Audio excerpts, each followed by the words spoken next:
இதில் இன்னொரு விஷயத்தையும் ஞானவான்கள் தெரியப்படுத்துகின்றார்கள். அல்லாஹ்வை திக்ர் செய்வதிலே, ஏன்னா இந்த இடத்துல விளக்கமே எப்படி சொல்லப்படுகின்றது, அல் முத்தஅவ்விஹ் லி திக்ரி அஸாபில்லாஹ், அல்லாஹுடைய வேதனையை நினைவு கூறுகின்ற பொழுது ஆஹ் ஆஹ் என்று சொல்லக்கூடியவர் என்றே அவ்வாஹ் என்பதற்கு அர்த்தம் சொல்லப்படுகின்றது. அதனால அல்லாஹ்வை திக்ர் செய்வதிலே ஆஹ் ஆஹ் என்று அல்லாஹுடைய தண்டனையை நினைத்து பார்த்து, நரகத்தை நினைத்து பார்த்து சொல்லக்கூடிய ஒரு வாசகமும் ஒரு வார்த்தையும் ஜிக்ர் என்பதிலே சேர்க்கப்பட்டு இருக்கின்றது. எப்படி லா இலாஹ இல்லல்லாஹ், அல்லாஹு அல்லாஹ், அல்லாஹு அக்பர், சுப்ஹான் அல்லாஹ் என்றெல்லாம் ஜிக்ர் செய்கின்றோமோ, அதே போன்று ஆஹ் ஆஹ் என்று சொல்லுவதும் ஒரு திக்ராக கருதப்படுகின்றது. இதை இமாம் அபுல் ஹசன் அலியு ஷாதிலி ரஹ்மத்துல்லாஹி அலைஹி அவர்கள் தங்களுடைய தரீகாவுடைய திக்ரிலே சேர்த்திருக்கின்றார்கள். இந்த கடலோரங்கள் உள்ள ஊர்களிலே நாம் பார்க்கலாம். அதிராம்பட்டினம், காயல்பட்டணம், கீழக்கரை, நாகப்பட்டினம், நாகூர், இந்த மாதிரி உள்ள சில ஊர்களிலே ஜிக்ர், ஷாதிலி தரீகாவுடைய ஜிக்ர் நடக்கும். அந்த திக்ரில் முதலாவது லா இலாஹ இல்லல்லாஹ் என்று சொல்லுவார்கள். அப்புறம் அல்லாஹ் அல்லாஹ் என்பதாக சொல்லுவார்கள். அதற்கு அடுத்ததாக ஆஹ் ஆஹ் என்பதாக சொல்லுவார்கள். சிலோனிலும் கூட நிறைய உண்டு இது ஆஹ் ஆஹ் என்று திக்ர். அது சில பேர் என்ன பண்றாங்க, அதை மாத்தி போட்டாங்க, அஹ் அஹ்னு ஆத்திட்டாங்க. அஹ் அல்ல, ஆஹ் என்பதுதான் அதனுடைய வார்த்தை, சுருக்கமான வார்த்தை. ஆஹ் என்று யார் சொல்லுகின்றாரோ அவருக்கு பெயர் அவ்வாஹ் என்பதாக சொல்லப்படும். ஆஹ் என்று யார் அதிகமாக சொல்லுகின்றாரோ அவருக்கு பெயர் அவ்வாஹ் என்று சொல்லப்படும். ஆஹ் நீ ஏன் சொல்லணும்? கவலையின் காரணமாக, வேதனையின் காரணமாக, திடுக்கத்தின் காரணமாக, அல்லாஹுடைய அச்சத்தின் காரணமாக ஆஹ் ஆஹ் என்று சொல்லக்கூடியவர் என்று அதற்கு பொருளாகும். ஆக இதை அல்லாஹுடைய தண்டனையை நினைத்து, அல்லாஹுடைய நிலை, அங்கு இருக்கக்கூடிய பயங்கரமான சூழ்நிலையை நினைத்து, கியாமத்து நாளை நினைத்து, மஹ்ஷர் மைதானத்தை நினைத்து, நரகத்தை நினைத்து ஆஹ் ஆஹ் என்று சொல்லக்கூடிய வார்த்தையும் ஜிக்ராக ஆக்கப்பட்டு இருக்கின்றது என்பதற்கு அவ்வாஹ் என்ற இந்த வாசகம், இந்த வார்த்தை ஆதாரமாகும் என்பதாக குறிப்பிடுகின்றார்கள். ஆக இப்படி பல்வேறு விதமான விளக்கங்கள். ஆக இப்ராஹிம் அலைஹிஸ்ஸலாம் அவர்கள் இங்கே சொல்லப்பட்ட 7-8 அர்த்தம் சொல்லப்பட்ட எல்லா அர்த்தத்தையும் உடையவர்களாக இருந்தார்கள், எல்லா கருத்துக்களும் உடையவர்களாக இருந்தார்கள் என்பதாக சொல்லுகின்றான் அல்லாஹ். இன்ன இப்ராஹீம லஹலீமுன் அவ்வாஹ். அதே மாதிரி முனீப், அவர் மீளக்கூடியவர். முனீப்னா ராஜி இலல்லாஹ், அல்லாஹ்வின் பக்கம் மீளக்கூடியவர். ஏதாவது ஒரு நிகழ்ச்சி, எங்கேயாவது ஒரு சின்ன சருகுதல் ஏற்பட்டு அல்லாஹ் அல்லாததின் பக்கம் கொஞ்சம் கவனம் ஏற்பட்டால் உடனடியாக அல்லாஹ்வின் பக்கம் திரும்பி விடுவார். அவருக்கு பேர் முனீப் என்பதாக சொல்லப்படும். எப்பொழுதுமே அல்லாஹ்வின் பக்கம் இருப்பார். ஏதாவது சில நேரங்களிலே துனியாவுடைய விஷயத்திலே கொஞ்சம் அப்படி மாறுதல் ஏற்பட்டால் உடனடியாக அல்லாஹ்வின் பக்கம் திரும்பி விடக்கூடியவர். ரசூலுல்லாஹி ஸல்லல்லாஹு அலைஹி வஸல்லம் அவர்கள் எப்பொழுதுமே அல்லாஹுடைய திக்ரிலேயே இருந்தார்கள். எப்பொழுதுமே அல்லாஹ்வுடைய திக்ரில் இருந்தால் அப்போ எப்படி சாப்பிட்றது, குடிக்கிறது, தூங்கிறது, மனைவியுடன் உறவாடுகின்றது, மற்ற வேலைகளை பார்க்கறது, கடத்தலுக்கு போகிறது, போருக்கு போகிறது, இதெல்லாம். ஆமாம், எல்லா நேரங்களையும் அல்லாஹ்வுடைய திக்ரில் தான் இருந்தாங்க. மனைவியுடன் உறவாடக்கூடிய நேரத்திலும் கூட அல்லாஹ்வுடைய திக்ருடன் இருந்தார்கள். சில நேரங்களிலே, எப்பொழுதாவது சில வினாடிகளிலே அந்த மாறிவிடும், அந்த நிலை மாறிவிடும். உலகத்தின் பக்கம் கவனம் ஏற்பட்டுரும். ஏதாவது ஒரு சில வினாடிகளிலே, 24 மணி நேரங்களிலும் ஏதாவது ஒரு சில வினாடிகளிலே மாறிவிடும். அப்படி மாறுகின்ற காரணத்தினால், ஏன்னா உலகத்தில் தான் வாழ வேண்டும், மனிதன் என்ற அடிப்படையில் அல்லாஹ் தஆலா ரசூலுல்லாஹி ஸல்லல்லாஹு அலைஹி வஸல்லம் அவர்களை வைத்திருந்தான். இன்னமா அன பஷருன் என்று சொல்லுகின்றான் அல்லாஹ் தஆலா. மனிதன்கிற ஹைசியத்தில் பார்க்கும்பொழுது சில நேரங்கள் அப்படின்னு சொன்னா 1 மணி நேரம் 2 மணி நேரம் அப்படிங்கிற அர்த்தம்லாம் இல்லை. ஒரு சில வினாடிகள் அப்படி மாறிவிடக்கூடிய சூழ்நிலை ஏற்படும். அந்த நேரத்தில் அல்லாஹ் தஆலா இடத்துல இஸ்திக்ஃபார் செய்வார்கள். இந்த மாதிரி ஒரு கவனம் திரும்பி விட்டுச்சே அப்படின்னு சொல்லிட்டு உடனே இஸ்திக்ஃபார் செய்வார்கள். அதனால தான் நாளொன்றுக்கு நான் 99 தடவை, நான் 70 தடவை இஸ்திக்ஃபார் செய்கின்றேன், இன்னும் ஹதீஸ்ல 100 தடவை இஸ்திக்ஃபார் செய்கின்றேன் என்று சொல்லக்கூடிய அந்த ஹதீஸினுடைய கடைசியிலே இன்னஹு லயுகானு அலைய என்றும் சொல்லுகின்றார்கள். எனக்கு இந்த உலகத்தினுடைய தூசிகள், சில புழுதிகள் சில படிகின்ற காரணத்தினால் நான் 100 தடவை இஸ்திக்ஃபார் செய்கின்றேன் என்று சொன்னார்கள். ஏன்னா மனைவி மக்களோடு பழக வேண்டியது இருக்கின்றது. அந்த நேரத்தில் சில நேரங்களில் கவனம், துனியாவுடைய கவனம் வர வேண்டியது இருக்கு. துனியாவுடைய கவனம் வராமல் அதை செய்ய முடியாது.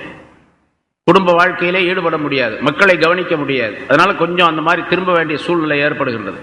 அதனால அந்த திரும்புகின்ற நேரத்தில் என்னுடைய மனசுல ஒரு விதமான தூசி படிந்து விடுகின்றது, உலக தூசி. அதனால நான் 100 தடவை அல்லது 70 தடவை இஸ்திக்ஃபார் செய்கின்றேன் என்று ஸல்லல்லாஹு அலைஹி வஸல்லம் சொன்னார்.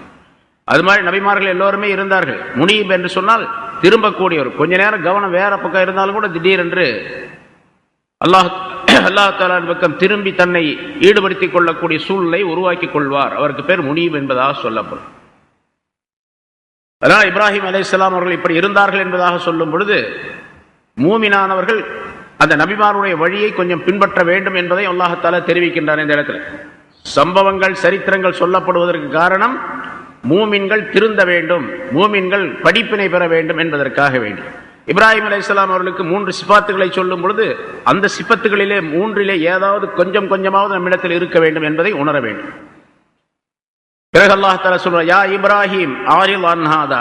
இப்ப அந்த மலக்குகள் சொன்னார்கள், இப்ப தர்க்கம் செஞ்சாங்க, 300 பேர் இருந்தா 30 பேர் இருந்தா 40 பேர் இருந்தா ஒருத்தர் இருந்தா அப்படிலாம் கேட்டு கடைசியில அவங்க அழிக்க போறாங்க அப்படின்னு தெரிந்த உடனே இப்ராஹிம் அலைஹிஸ்ஸலாத்தின் அந்த மலக்குகள் சொன்னார்கள், இப்ராஹிமே ஆரில் அன்ஹாதா, இதை விட்டு நீர் புறக்கணித்து விடுவீராக. இந்த உம்முடைய தர்க்கம் செய்யக்கூடிய விஷயத்தெல்லாம் விட்டுடுங்க, அதை பத்திலாம் பேசிட்டு இருக்க வேணாம். இன்னஹு கத் ஜா அம்ரு ரப்பிக, நிச்சயமாக உம்முடைய ரப்புடைய தண்டனை வந்தே விட்டது என்பதாக அந்த மலக்குகள் சொன்னார்கள். அல்லாஹ் தஆலா சொல்லி அனுப்பிட்டான் அழிக்க சொல்லி. நீங்க இப்ப விவாதம் செய்யறதுல எந்த விதமான பிரயோஜனம் கிடையாது, விவாதமா செஞ்சுட்டு இருக்காது, விட்டுடுங்க அந்த பேச்ச அப்படின்னு சொல்றாங்க.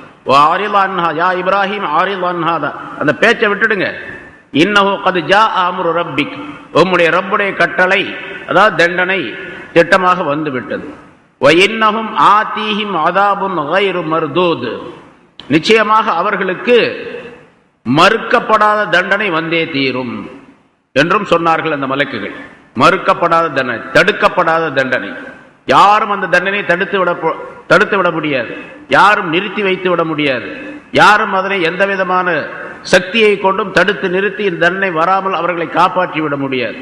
அப்படிப்பட்ட தண்டனை திட்டமாக வந்து விட்டதா. இன்னஹும் ஆதீஹிம், அவர்களுக்கு வந்தே தீரும் என்று அல்லாஹ் தஆலா சொன்னார். வலம்மா ஜாஅத் ருசுலுனா லூத்தன் சீஅ பிஹிம் வலாக பிஹிம் ஸர்ஆ. சரி, இப்ப இது எங்க இருக்கிறாங்க இந்த மலக்குகள்? இப்ராஹிம் அலைஹிஸ்ஸலாத்திட்ட இருக்கிறாங்க. ஷாம் நகர், ஷாம் தேசம் தான் இப்பொழுது ஜோர்டான் என்று சொல்லப்படக்கூடிய அந்த நாட்டிலே இருக்கக்கூடிய ஒரு பகுதியில் இவங்க நபியா இருக்கிறாங்க, இன்னொரு பகுதியில் அவங்க நபியா இருக்கிறாங்க, லூத் அலைஹிஸ்ஸலாம். இவருக்கும் அவருக்கும் இடையில 4 ஃபர்சக் என்பதாக சொல்லப்பட்டு இருக்கின்றது. 48 மைல், 48 மைல்களுக்கு அப்பால் இருக்கக்கூடிய ஒரு ஊர்ல லூத் அலைஹிஸ்ஸலாம் நபியா இருந்தாங்க. அந்த ஊருக்கு பேர் சத்தூம் என்பதாக பேர். சத்தூம் என்ற ஒரு கிராமத்தில் நபியாக லூத் அலைஹிஸ்ஸலாம் அவர்கள் இருந்தார்கள். இப்ப இங்க இப்ராஹிம் அலைஹிஸ்ஸலாம் இருக்கக்கூடிய இந்த ஊர்ல இருந்து அந்த ஊருக்கு புறப்பட்டு போனாங்க மலக்குகள். வலம்மா ஜாஅத் ருசுலுனா லூத்தன், நம்முடைய தூதர்கள் அதாவது மலக்குகள் லூத் அலைஹிஸ்ஸலாம் அவர்களிடத்திலே வந்த பொழுது, லூத் அலைஹிஸ்ஸலாம் அவர்களிடத்தில் வரும்போது முதல்ல இப்ராஹிம் அலைஹிஸ்ஸலாத்திட்ட போகும்போது மனித வடிவத்தில் போனாங்க, விருந்தாளிகள் மாதிரி தெரிஞ்சாங்க, விருந்து கொடுத்தாங்க அப்படின்னு வருது. இங்கே எப்படி வந்தாங்க? இங்கேயும் அதே மாதிரி தான், மனித வடிவத்தில் தான் வர முடியும். மனித வடிவத்திலே வந்தார்கள், ஆனால் அழகான வாலிபர்களுடைய வடிவத்திலே வந்தார்கள். வாலிபர்களாக, அழகான வாலிபர்கள். அந்த மாதிரி அழகானவங்களை யாருமே பார்த்திருக்க முடியாது, அவ்வளோ அழகா உள்ளவர்களாக வந்தார்கள். இங்கே சரித்திரம் சொல்லப்படுகின்றது. ரசூலுல்லாஹி ஸல்லல்லாஹு அலைஹி வஸல்லம் அவர்கள் சொன்னார்கள், சரித்திரத்திலே குறிப்பிடப்படுகின்றது, மலக்குகள் இப்ராஹிம் அலைஹிஸ்ஸலாத்திட்ட பேசிட்டு அந்த ஊருக்கு வந்தாங்க, சத்தூம்ங்கிற ஊருக்கு வந்தாங்க. ஊருடைய எல்லைக்குள்ளே நுழையும் பொழுது அது மலக்குகள் எத்தனை பேர் அப்படிங்கிறது கருத்து வேறுபாடு இருக்குது. 3 பேர் அல்லது 4 பேர் அல்லது 40 பேர் என்றெல்லாம் கூட கருத்து வேறுபாடு இருக்கின்றது. சரி, 3 பேர்னு வச்சுக்க, 3 பேர் அந்த மலக்குகள் அங்கே வந்தாங்க. ஊருக்குள்ள வரும் பொழுது ஊருடைய எல்லையில சில பெண்கள் தண்ணீர் எடுத்து கொண்டிருந்தார்கள், கிணற்றில் தண்ணீர் எடுத்துக்கிட்டு இருக்கிறாங்க. அதுல லூத் அலைஹிஸ்ஸலாத்துடைய 2 மகள்களும் இருந்தாங்க, தண்ணி எடுத்துக்கிட்டு இருந்தாங்க. யாரோ புதுசா வாலிபர்கள் வர்ற மாதிரி தெரியுது, இந்த ஊருக்காரங்க ரொம்ப கெட்ட ஜனங்களாச்சு, அழகான வாலிபர்களாக வேற இருக்கிறாங்களே அப்படின்னு சொல்லிட்டு அந்த லூத் அலைஹிஸ்ஸலாத்துடைய 2 பெண் மக்களும் அவங்களுக்கு பக்கத்துல போய், நீங்க யாரு, எந்த ஊரு, எங்கிருந்து வர்றீங்க, எதுக்காக வர்றீங்கன்னு கேட்டாங்க. பயப்படுறாங்க அவங்க. இந்த மாதிரி வாலிபர்களை கண்டால் அவர்கள் தீய செயல்களை செய்யக்கூடியவர்களாக இருந்தார்கள். அதனால அவங்க பயந்து கேட்கிறாங்க. வாங்க சொன்னாங்க, நாங்க இன்ன இடத்துல இன்ன ஊர்ல இருந்து வர்றோம். ஏதோ ஒரு ஊரை சொல்றாங்க, இந்த ஊர்ல இருந்து இந்த ஊருக்கு வந்தோம், நாங்க விருந்தாளிகளாக வந்திருக்கிறோம் இந்த ஊருக்கு, எங்களுக்கு யாராவது இந்த ஊர்ல சாப்பாடு கொடுப்பாங்களா அப்படின்னு கேட்டாங்க. அவங்க சாப்பாடு யாராவது கொடுப்பாங்க? அந்த 2 பேரும் சொன்னாங்க, ஆமா, இங்க ஒரு பெரியவர் ஒருத்தர் இருக்கிறார், வயசானவர். அவர் யார் வந்தாலும் சாப்பாடு கொடுப்பார். தங்களுடைய 2 பேருடைய தந்தை லூத் அலைஹிஸ்ஸலாத்தை தான் அவங்க சொல்றாங்க 2 பேரும். அவர் சாப்பாடு உணவு கொடுப்பார், அவர் விருந்தாளியை கவனிப்பார் என்பதாக சொல்லி லூத் அலைஹிஸ்ஸலாம் அவர்கள் இருந்த அந்த வீட்டை அடையாளம் காட்டினார்கள். அவங்க முன்னால போறாங்க, இவங்க பின்னால போறாங்க, அல்லது அவங்க முன்னால போயிட்டாங்க, இந்த மலக்குகள் பின்னால வர்றாங்க. லூத் அலைஹிஸ்ஸலாம் அவர்களிடத்துல வந்தார்கள் அந்த மலக்குகள், அவங்க வீட்டை தேடி வந்தாங்க. வீட்டில் வந்த உடனே அழகான வாலிபர்கள், அதை பார்த்த உடனே அவங்களுக்கு பெரிய திடுக்கமாயிடுச்சு லூத் அலைஹிஸ்ஸலாமுக்கு.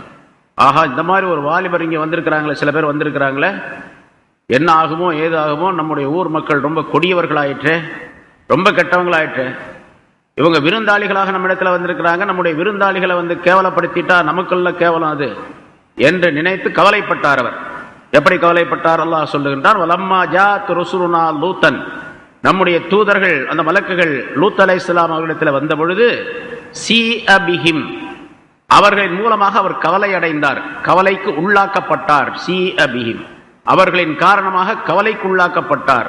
ரொம்ப பெரிய கவலை அவருக்கு வந்துருச்சு. வலாக பிஹிம் ஸர்ஆ, அவருடைய இதயம் அவர்களின் காரணமாக ரொம்ப நெருக்கடியாகிவிட்டது. இந்த விருந்தாளிகளின் மலக்குகளின் காரணமாக இதயம் ரொம்ப கனமாயிடுச்சு. என்னுடைய இதயமெல்லாம் கனத்து போயிடுச்சு, இதயம் ரொம்ப கஷ்டப்படுது, என்னுடைய மனம் ரொம்ப கஷ்டப்படுது அப்படின்லாம் நம்ம சொல்றோமா இல்லையா?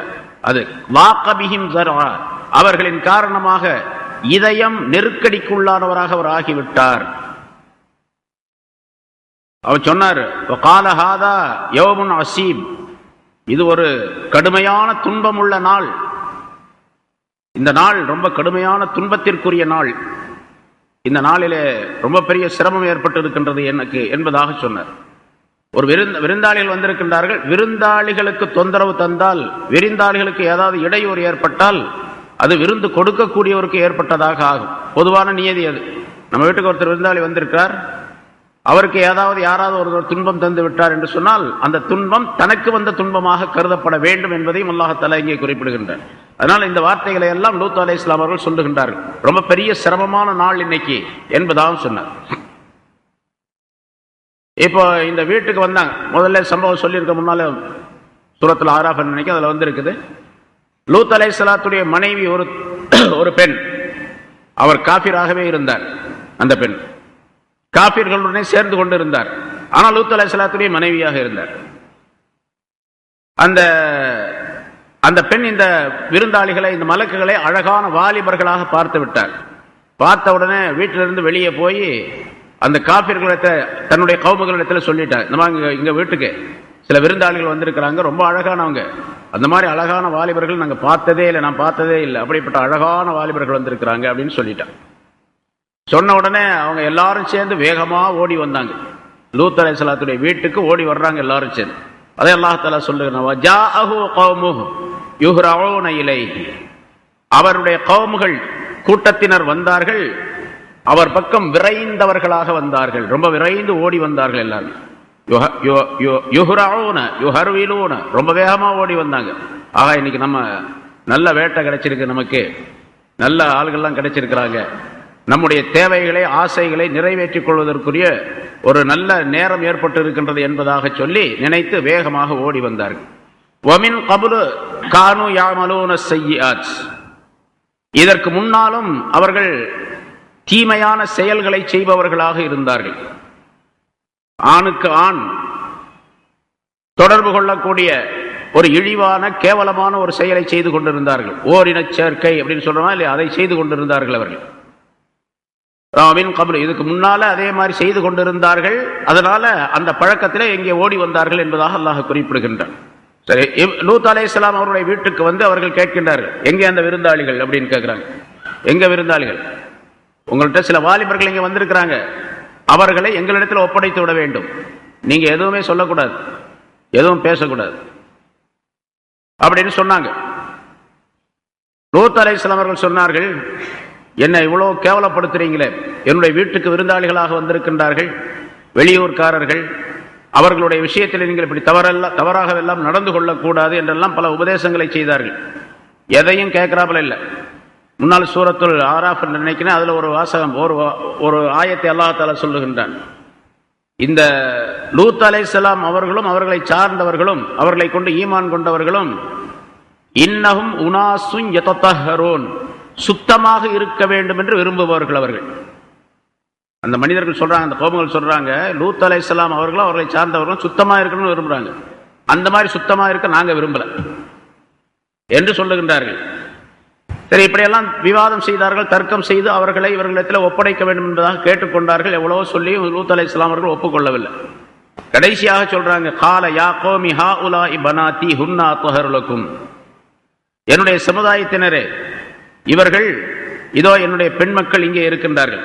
2 பெண் மக்கள், அவர்களுக்கு 2 பெண் மகள்கள் இருந்தார்கள் என்பதாக சொல்லப்பட்டு இருக்கின்றது. ஜீதா என்று ஒரு பெண்ணுடைய பெயர், ஜௌஅரா என்று இன்னொரு பெண்ணுடைய பெயர் என்பதாக சரித்திரத்திலே குறிப்பிடப்படுகின்றது. அந்த 2 பேர் தான் அங்க பார்த்தது. இப்ப சொல்றாங்க, யா கௌமி ஹாஉலாஇ பனாத்தி, என்னுடைய சமுதாயத்தினரே, இதோ என்னுடைய மக்கள் பெண் மக்கள் இருக்கின்றார்கள். ஹுன்னா அத்ஹரு லக்கும், அவர்கள் உங்களுக்கு ரொம்ப பரிசுத்தமானவர்கள். அதாவது அவர்களை வேண்டுமானால் நான் உங்களுக்கு திருமணம் செய்து கொடுத்து விடுகின்றேன். என்னுடைய மகளை வேண்டுமானால் உங்களுக்கு திருமணம் செய்து கொடுத்துறேன், என்னுடைய விருந்தாளியை விட்டுடுங்க அப்படிங்கிறாங்க. திருமணம் செய்வது ரொம்ப சுத்தமான விஷயம், அதை நான் செய்து தருகின்றேன். ஹுன்னா அத்ஹரு லக்கும், உங்களுக்கு ரொம்ப பரிசுத்தமானவர்கள் அவர்கள். நீங்கள் தவறு செய்யக்கூடிய ஒரு சூழ்நிலை ஏற்படாது. திருமணம் செய்து கொண்டால் ஆணுக்கு பெண்ணை அல்லாஹ்தஆலா ஜோடியாக ஆக்கி வைத்திருக்கின்றான். அது சுத்தமான வேலைதான். அதை நான் உங்களுக்கு செய்து தருகின்றேன், என்னுடைய மக்களை, என்னுடைய பெண் மக்களை உங்களுக்கு திருமணம் செய்து தருகின்றேன் என்பதாக சொன்னார். நீங்க நினைக்கக்கூடிய இந்த காரியத்தெல்லாம் நீங்க விட்டுடுங்க, இந்த தீய காரியத்தை, கெட்ட வேலைகளை நீங்கள் செய்யாதீர்கள் என்றெல்லாம் உபதேசம் செய்து என்னுடைய மக்களை உங்களுக்கு நான் திருமணம் செய்து தருகின்றேன் என்பதாக சொன்னார்கள் என்று அல்லாஹ் குறிப்பிடுகின்றார். இங்கே ஒரு கேள்வி நமக்கு ஏற்படும். அவர்கள் காபிர்கள், ஈமான் கொள்ளாதவர்கள். லூத் அலைஹிஸ்ஸலாம் அவர்களும் அவருடைய மக்களும் ஈமான் கொண்ட மூமின்கள். அவர்கள் சொல்ல போனார் அல்லாஹுடைய தூதர், ரசூலுடைய மக்கள். அவர்கள் மூமினாக இருக்கக்கூடிய அந்த பெண்களை காபிராக இருக்கக்கூடிய அவர்களுக்கு எப்படி கல்யாணம் பண்ணி கொடுக்கிறது?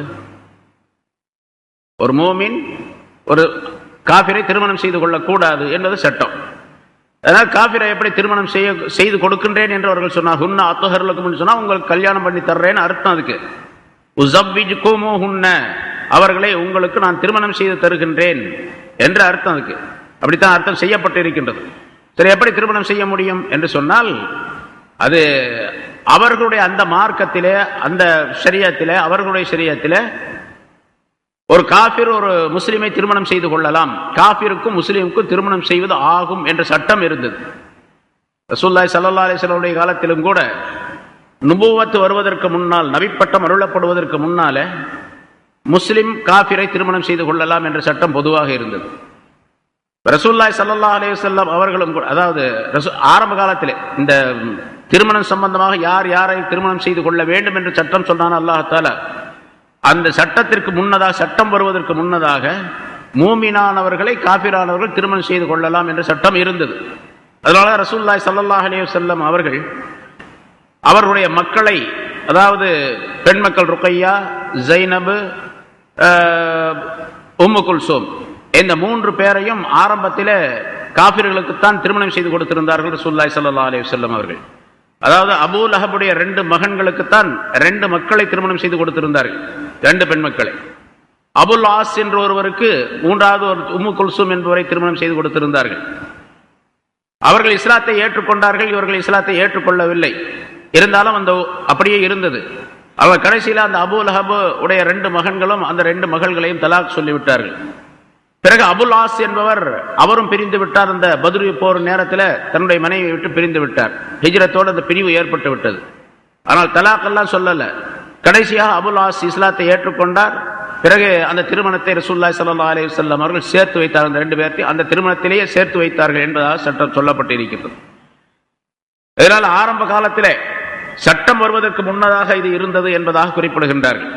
அதே மாதிரி லூத் அலைஹிஸ்ஸலாம் அவர்களும் அந்த சட்டம் வருவதற்கு முன்னாலே இதை சொல்லி இருக்கலாம், அல்லது அவர்களுடைய மார்க்கத்திலே இது அனுமதிக்கப்பட்டிருந்தது. ஒரு மூமினான பெண் காபிரான ஆண்களை திருமணம் செய்து கொள்வது, அது காபிரான பெண் மூமினான ஆணை திருமணம் செய்து கொள்வது என்பதெல்லாம் சட்டமாக இருந்தது என்பதாக குறிப்பிடுகின்றார்கள். அதனால அல்லாஹ் லூத் அலைஹிஸ்ஸலாம் இங்கே இப்படி சொன்னார்கள் என்பதாக விளக்கம் தரப்படுகின்றது. ஹாவுலாய் பனாத்தி ஹுன்னா துஹர் லக்கும் ஃபத்தகுல்லாஹ வலா துஹ்ஸூனி ஃபீ ضيفி. நீங்கள் அல்லாஹ்வை பயந்து கொள்ளுங்கள். இந்த மாதிரிலாம் செஞ்சீங்கன்னா அல்லாஹ்வுடைய தண்டனை வரும் உங்களுக்கு, அதை பயந்து கொள்ளுங்கள். வலா துஹ்ஸூனி ஃபீ ضيفி, என்னுடைய விருந்தாளிகளுடைய விஷயத்திலே என்னை நீங்கள் கேவலப்படுத்தி விட வேண்டாம். அவர்களை கேவலப்படுத்துவது உங்களுடைய தீய செயல்களுக்கு அவர்களை இலக்காக்கினால் அது நீங்கள் என்னை கேவலப்படுத்துவதாகத்தான் ஆகும். ஆகவே என்னை நீங்கள் அந்த விஷயத்தில் கேவலப்படுத்தி விடாதீர்கள் என்று சொல்லிவிட்டு மறுபடியும் தங்களுடைய கவலையை வெளிப்படுத்துகின்றார்கள். அலைஸ மின்கும் ரஜுலுன் ரஷீத், உங்களிலிருந்து ஒரு நேர்வழி உள்ள நேர்மையான எண்ணம் உள்ள ஒரு மனிதர் கூட இல்லையா என்று அந்த மக்களை பார்த்து, நிறைய கூட்டம், வீடு நிறைய ஜனங்க நிற்கிறாங்க, வெளியே நிற்கிறாங்க, அவங்கள பார்த்து கேட்கிறாங்க. லூத் அலைஹிஸ்ஸலாம் அவர்கள் சொல்லுகின்றார்கள், அலைஸ மின்கும் ரஜுலுன் ரஷீத், நேரான பாதை உள்ள, நேரான தன்மை உள்ள, குணம் உள்ள, நேர்மையான விஷயம் உள்ள ஒரு மனிதர் கூட உங்களிடத்தில் இல்லையா? இது சரியில்லையே, விருந்தாளிகளை இப்படி செய்ய போகின்றோமே, இது தப்பாச்சே, அது அவருக்கு கேவலமாச்சே, நம்முடைய ஊருக்கும் கேவலமாச்சே, நம்முடைய சமுதாயத்திற்கும் கேவலமாச்சே என்று நினைக்கக்கூடிய, சொல்லக்கூடிய, இதை தடுக்கக்கூடிய ஒரு மனிதர் கூட உங்களிடத்தில் இல்லையா என்று கவலைப்பட்டு கேட்கின்றார்கள். இதெல்லாம் அந்த மலக்குகள் இருக்கிறாங்க, வாலிபர்களாக காட்சி தந்து கொண்டு அங்கே இருக்கிறாங்க, அழகான வாலிபர்களாக. இதையெல்லாம் அவங்க பார்த்துக்கிட்டு இருக்கிறாங்க. நேர்மையான ஒரு ரஜுலுன் ரஷீத் என்று சொன்னால் இவர்களை தடுக்கக்கூடிய ஒரு நல்ல மனிதர், சக்தி படைத்த மனிதர் என்று வைத்துக் கொள்ளலாம். அல்லது நல்லதை சொல்லி தீமையை தடுக்கக்கூடிய ஒரு மனிதர் இல்லையா என்று கேட்கக்கூடியதாக வைத்துக் கொள்ளலாம். அல்லது ஈமான் கொண்டு லா இலாஹ இல்லல்லாஹ் என்று சொல்லி அல்லாஹ்வை நம்பக்கூடிய ஒரு மனிதர் இல்லையா என்றெல்லாம் அவர்கள் கேட்டார்கள் என்பதாக பொருளாகும். இப்பதான் அப்ப மறுபடியும் அவர்கள் சொல்லுகின்றார்கள், அந்த மக்கள் சொல்லுகின்றார்கள், காலு லகத் அலிம்த மா லனா ஃபீ பனாத்திக மின் ஹக். லூத்தே, உங்களுக்கு தெரியும், நல்லா தெரியும், உங்களுடைய பெண் மக்களுடைய விஷயத்திலே எங்களுக்கு எந்த தேவையும் கிடையாது, எந்த ஹக்கும் கிடையாது, உரிமையும் கிடையாது என்று அவர்கள் சொன்னார்கள். உங்க பெண் மக்களை நாங்கள் திருமணம் செய்து கொள்ளக்கூடியவர்களாக கிடையாது, அது இல்லை, நாங்கள் அந்த மாதிரி செய்ய மாட்டோம் அப்படிங்கிறது உங்களுக்கு தெரியும். லகத் அலிம்த, திட்டமாக நீர் அறிந்து வைத்துள்ளீர், மாலனா ஃபீ பனாத்திக மின் ஹக், உங்களுடைய பெண் மக்களுடைய விஷயத்திலே எந்த உரிமையும் எங்களுக்கு கிடையாது, நாங்கள் அவங்களை திருமணம் செய்ய போவது கிடையாது என்பதையும் நீங்கள் அறிந்திருக்கின்றீர்கள். அதாவது நாங்கள் பெண்களையே விரும்ப மாட்டோம் அப்படிங்கிறது உங்களுக்கு தெரியும், ஆம்பளைகளை தான் நாங்கள் விரும்புவோம், அதுவும் உங்களுக்கு தெரியும். அப்படி இருக்கும்போது ஏன் இதெல்லாம் சொல்றீங்க? அல்லது உங்களுடைய பெண்களுடைய விஷயத்திலே எங்களுக்கு எந்த விதமான உரிமையும் இல்லை அப்படின்னு சொன்னா இன்னொரு கருத்து சொல்லப்பட்டு இருக்கின்றது. லூத் அலைஹிஸ்ஸலாத்துடைய கௌமுகளுடைய அந்த விஷயம், அவர்களுடைய அந்த கௌமுகளிலே ஒரு பழக்கம் இருந்தது, பழக்கம் அல்லது சட்டமாக ஆக்கப்பட்டு இருந்தது.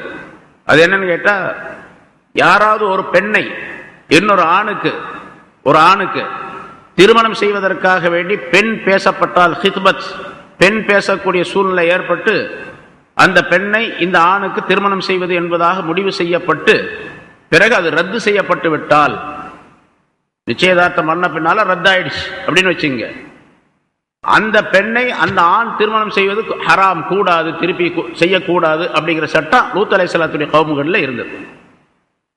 இது லூத் அலைஹிஸ்ஸலாத்துடைய அந்த 2 பெண் மக்களும் இதே மாதிரி அந்த ஊர்ல இருக்கக்கூடிய சில வாலிபர்களுக்கு முன்னால ஆரம்பத்தில் திருமணம் செய்வதற்காக வேண்டிய ஹித்பத் செய்யப்பட்டது, நிச்சயதார்த்தம் செய்யப்பட்டது, பெண் பேசப்பட்டது, அவங்கெல்லாம் வேண்டான்ட்டாங்க. அந்த நிச்சயதார்த்தம் நடைபெறவில்லை, பெண் பேசுதல் முடிவாகவில்லை. அதனால இந்த 2 பெண்களும் திருமணம் செய்வதற்காக வேண்டி பேசப்பட்டு ரத்து செய்யப்பட்டவர்கள்.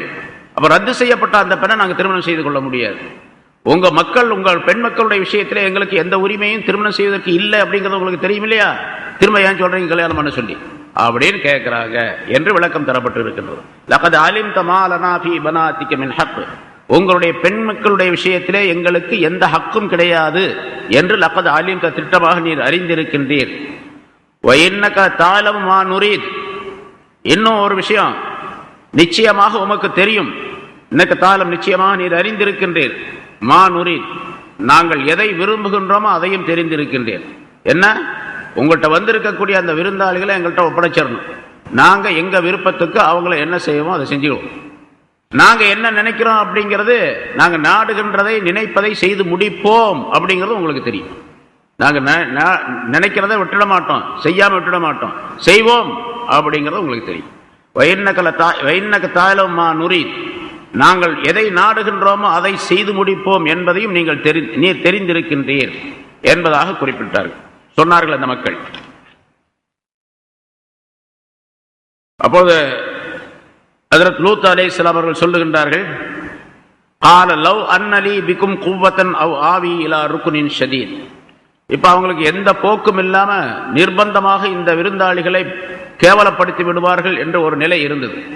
அப்ப சொல்றாங்க லூத் அலைஹிஸ்ஸலாம் அவர்கள் ரொம்ப கவலைப்பட்டு, உங்களை தடுக்கக்கூடிய ஒரு சக்தி எனக்கு இருந்திருக்க வேண்டுமே, உங்களை தடுக்கிறதுக்குள்ள சக்தி என்கிட்ட இல்லை. சக்தி இல்லைன்னு சொன்னா அவங்க நூற்றுக்கணக்கான ஆயிரக்கணக்கான மக்கள் இருக்கிறாங்க, 4000 பேர் என்பதாக சொல்லப்படுற அந்த கிராமத்தில் இருந்தவர்கள் 4000 பேர் என்பதாக, அவ்வளோ பேர் வந்துட்டாங்க. உங்களை தடுக்கக்கூடிய சக்தி எனக்கு இல்லை. இருந்திருக்கலாம், இருந்திருந்தா நல்லா இருக்குமே. லவ் அன்ன லீ பிகும் குவ்வத்தன், உங்களை தடுப்பதற்குரிய சக்தி எனக்கு இருக்க வேண்டுமே, இல்லையே. அப்படி அவ் ஆவி இலா ருக்குனின் ஷதீத், ஒரு வலிமையான ஒரு சக்தியின் பக்கம், மனிதர்களின் பக்கம் நான் ஒதுங்கக்கூடியவனாகவும் இருக்க வேண்டுமே என்பதாக சொன்னார்கள். அதாவது என்னுடைய உடலிலே சக்தி இருக்க வேண்டும், அல்லது எனக்கு உதவி செய்யக்கூடிய யாராவது என்னுடைய உறவினர்கள், என்னை சார்ந்தவர்கள், என்னுடைய குடும்பத்தினர் இருக்க வேண்டும். ருக்குனுன் ஷதீத் என்று சொன்னால் இந்த இடத்துல பலம் வாய்ந்த உறவினர்கள் அப்படின்னு அர்த்தம். பலம் வாய்ந்த உறவினர்களின் பக்கம் நான் சார்ந்திருக்கக்கூடிய நிலை ஏற்பட வேண்டுமே என்றும் சொன்னார்கள். ஒரு மனிதனுக்கு தனக்கு சக்தி இல்லை என்று சொன்னாலும் கூட, ஒரு தீமையை தடுப்பதற்கு சக்தி இல்லை என்றாலும் சொன்னாலும் கூட, அவருக்கு ஏற்படக்கூடிய அநியாயத்தை தடுப்பதற்கு தனக்கு உடலிலே சக்தி இல்லை என்று சொன்னால் தன்னை சார்ந்தவர்களாவது இருக்க வேண்டும். தன்னுடைய உறவினர்கள், அண்ணன் தம்பி, உற்றார் உறவினர்கள், இவர்கள்லாம் இருந்தாங்கன்னா நமக்கு ஏற்படக்கூடிய அந்த துன்பத்தை தடுக்கக்கூடிய ஒரு சூழ்நிலை அவர்கள் ஏற்றுக்கொள்வார்கள். இந்த ரெண்டுமே எனக்கு இல்லையே அப்படிங்கிறாங்க. என்னுடைய உடல்ல சக்தியும் இல்லை, எனக்கு நான் ஒதுங்குவதற்கு, நான் ஆதரவு தேடுவதற்குரிய ஒரு உறவினர் கூட்டமும் எனக்கு கிடையாது என்பதாக சொல்லுகின்றார். இது எந்த நேரத்தில் இப்ப மக்களிடத்தில் எப்படி பேசுறாங்க, எந்த இடத்துல பேசுறாங்க அப்படிங்கிறதுக்கு வரலாற்றில் சொல்லப்படுகின்றது. ஊர் மக்கள்லாம் ஓடி வந்த உடனே லூத் அலைஹிஸ்ஸலாம் அவர்கள் தங்களுடைய வீட்டு கதவை தாழிட்டு கொண்டார்கள். உள்ள தாபா போட்டாங்க, இவங்க உள்ள இருக்கிறாங்க. அவங்க கதவை உடைக்கிறாங்க, தட்டுறாங்க, வெளியே இருந்து கதவை தட்டுறாங்க. அந்த விருந்தாளிகள் மலக்குகள் அங்க கூட இருக்கிறாங்க. லூத் அலைஹிஸ்ஸலாத்துடைய குடும்பத்தினர் அங்க உள்ள இருக்கிறாங்க, மகள் இருக்கிறாங்க, அந்த மனைவியும் அங்க இருக்கிறார். இப்ப லூத் அலைஹிஸ்ஸலாம் உள்ள இருந்து கதவை தாழ் போட்டுக்கொண்டு இந்த பேச்சுகளை பேசுகின்றார்கள். கதவுக்கு பின்னால் இருந்து அவர் பேசுகின்றார், கதவுக்கு வெளியே அந்த மக்கள் எல்லாம் கூடி நிற்கின்றார்கள். இந்த இடத்துல கடுமையான ஒரு போராட்டம் நடக்குது. கதவை உடைச்சிக்கிட்டு இருக்கிறாங்க. செவுத்த சில பேர் செவுரை உடைக்கிறாங்க, உள்ள நுழையிறதுக்காக கதவை உடைச்சு செவுத்தை உடைச்சு வீட்டுக்குள்ள போகணும் அப்படின்னு சொல்லிட்டு ஒரு கடுமையான போராட்டம். ஆயிரக்கணக்கான மக்கள் இருக்கிறாங்க. அவங்க லூத் அலைஹிஸ்ஸலாம் அவர்கள் 4-5 பேர் 5 பேர் 10 பேரா இருப்பாங்க உள்ள, அவ்வளவுதான். இந்த நிலையை பார்த்த உடனே, கடுமையான ஒரு சூழ்நிலை பார்த்த உடனே தான் அந்த மலக்குகள் சொன்னார்கள். அழகான வாலிப வடிவத்திலே இருந்த அந்த மலக்குகள் அப்பதான் பேசுறாங்க, சொல்றாங்க, நீங்க கவலை லூத்தே, ஆலு யா லூத் இன்னா ருசுலு ரப்பிக் லன் யஸிலு இலைக். அவர்கள் சொன்னார்கள், லூத்தே, நாங்கள் உம்முடைய ரப்புடைய தூதர்கள், நாங்கள் மனிதர்கள் அல்ல. அழகான வாலிபர்களாக வந்திருக்கக்கூடிய நாங்கள் மனிதர்கள் அல்ல, உம்முடைய ரப்புடைய தூதர்கள். லன் யஸிலு இலைக்க, பக்கமாக அவர்கள் வந்து சேர முடியாது. என்னதான் செஞ்சாலும் பக்கமாக எந்த தீமையும் உமக்கு ஏற்படுத்தி விட முடியாது என்று அவர்கள் அந்த மலக்குகள் சொன்னார்கள். எந்த தீமையும் ஏற்படுத்தி விட முடியாது, நீங்க கதவை திறங்க என்பதாக சொன்னார்கள். கதவை திறந்து விடுங்கள், உங்களுக்கு அவர்கள் எந்த தீமையை ஏற்படுத்தி விட முடியாது. நாங்க மனிதர்கள் அல்ல, மலக்குகள். அல்லாஹ் தஆலாவுடைய கட்டளைப்படிக்கு இங்கே வந்திருக்கின்றோம்.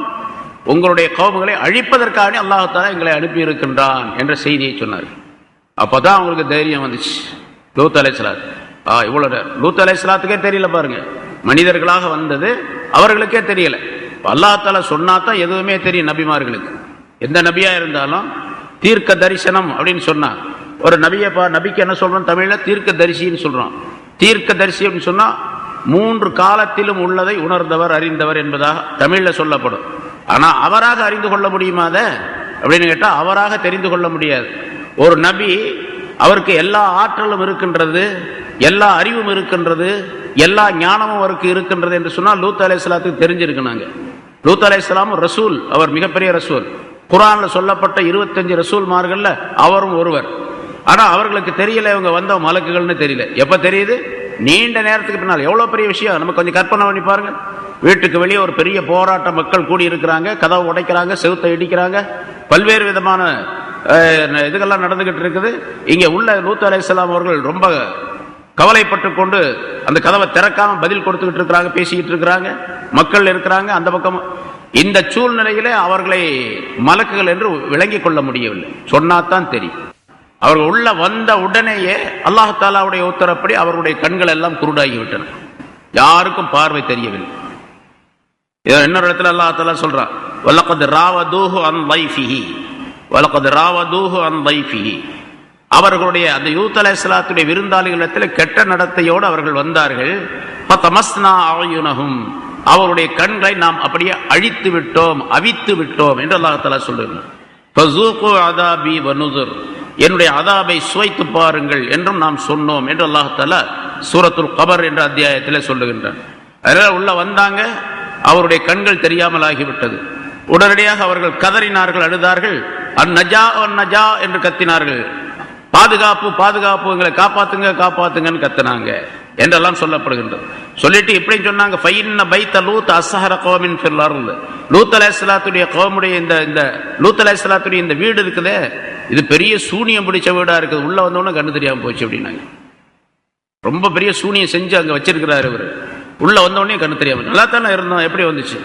வஜாலு யகூலூன் யா லூத் கமா அன்த ஹத்தா துஸ்பியா யூஅதுனஹு, அவங்க சொன்னாங்க, நீங்க அப்படியே லூத் அலைஹிஸ்ஸலாம் அவர்கள் சொன்னார்கள், ஃபகால லஹும் லூத் மத்தா மௌஇது ஹலாகி, அந்த மலக்குகள் சொன்னார்கள், லூத்தே இவர்கள் காலை நேரம் வரைக்கும் இப்படியே இருப்பார்கள், கண் தெரியாதவர்களாக பார்வை இழந்தவர்களாக இன்று அதிகாலை நேரம் வரை சுபுகுடைய நேரம் வரைக்கும் இருப்பாங்க, சுபுகுடைய நேரம் வரைக்கும் இருப்பார்கள் என்று சொன்ன உடனே, அப்ப சுபுகுடைய நேரத்தில் இவர்கள் அழிக்கப்படுவார்கள் என்று மலக்குகள் சொன்னார்கள். அப்ப லூத் அலைஹிஸ்ஸலாம் கேட்கிறாங்க, சுபுகு வரைக்கும் காத்துக்கிட்டு இருக்கணுமா அப்படின்னாங்க. அவ்வளவு நேரமா, கொஞ்சம் சீக்கிரமா முடிச்சுட்டா நல்லா இருக்குது அப்படின்னு. உடனே அல்லாஹ் தஆலா சொன்னா, அலைஸ சுபுஹு பிகரீப், ரெண்டு ஆயத்துக்கு பின்னால் கடைசியில் வருது, ஆயத்துடைய கடைசியில், அலைஸ சுபுஹு பிகரீப், குர்ஆன்ல அல்லாஹ் தஆலா பதிவு செய்து வைத்திருக்கிறான். சுபுஹ் பக்கத்துல தான் இருப்பா இருக்குது, ரொம்ப நேரமா சொல்றீங்களா, இவ்வளோ நாளா இவ்வளோ காலமா கஷ்டப்பட்டுக்கிட்டு இருந்தீங்க, சுபுஹ் நேரம் வரைக்கும் பொறுக்க கூடாதா அப்படின்னு சொல்லி அல்லாஹ் தஆலா சொல்றான். இப்போ லூத் அலைஹிஸ்ஸலாம் அவர்கள் இவ்வளோ பெரிய ஒரு கெட்ட மனிதர்கள், மிகப்பெரிய இழிவுக்குரிய காரியங்களை செய்யக்கூடியவர்கள் இவர்கள். அவர்களுக்கு போய் தங்களுடைய மக்களை கல்யாணம் பண்ணி தர்றதாக சொன்னாங்களே, அது எப்படி நியாயமா அது அப்படின்னு ஒரு கேள்வி வரும். காபிர் மூமினை கல்யாணம் பண்றது அப்படிங்கிறது வேற விஷயம், அது சட்டத்தில் உள்ளது, அவங்களுடைய சட்டத்தில் உள்ளது. கல்யாணம் பண்ணலாம் அப்படின்னா கூட இவ்வளவு மோசமான செயல்கள் உள்ள ஒருத்தருக்கு ஒரு நபி, உயர்தரமான ஒரு ரசூல் தன்னுடைய மகளை கல்யாணம் செய்து தர்றேன்னு சொன்னா எப்படி ஆகிறது? இது சரியா அப்படின்னு கேட்டா, அவர் சொன்னது உண்மையிலேயே கல்யாணம் பண்ணி தர்றதுக்காக சொல்ல, எப்படியாவது ஆளை வெளியாடு போனா போதும் அப்படிங்கிறதுக்காண்டி சொன்னாரு அப்படின்னு ஒரு கருத்து. அல்லது நிச்சயமாக அவர்கள் நிக்காக செய்து தர மாட்டார்கள் என்பதும் அவர்களுக்கும் தெரியும், இவர் நிக்காக செய்து தர மாட்டார் அப்படிங்கிறதும் தெரியும், அதனால அதை சொன்னார்கள் என்பதாக குறிப்பிடப்படுகின்றது. சரி, எப்படியோ சொன்னாங்க, ஆனால் அவர்கள் ஏற்றுக்கொள்ளவில்லை.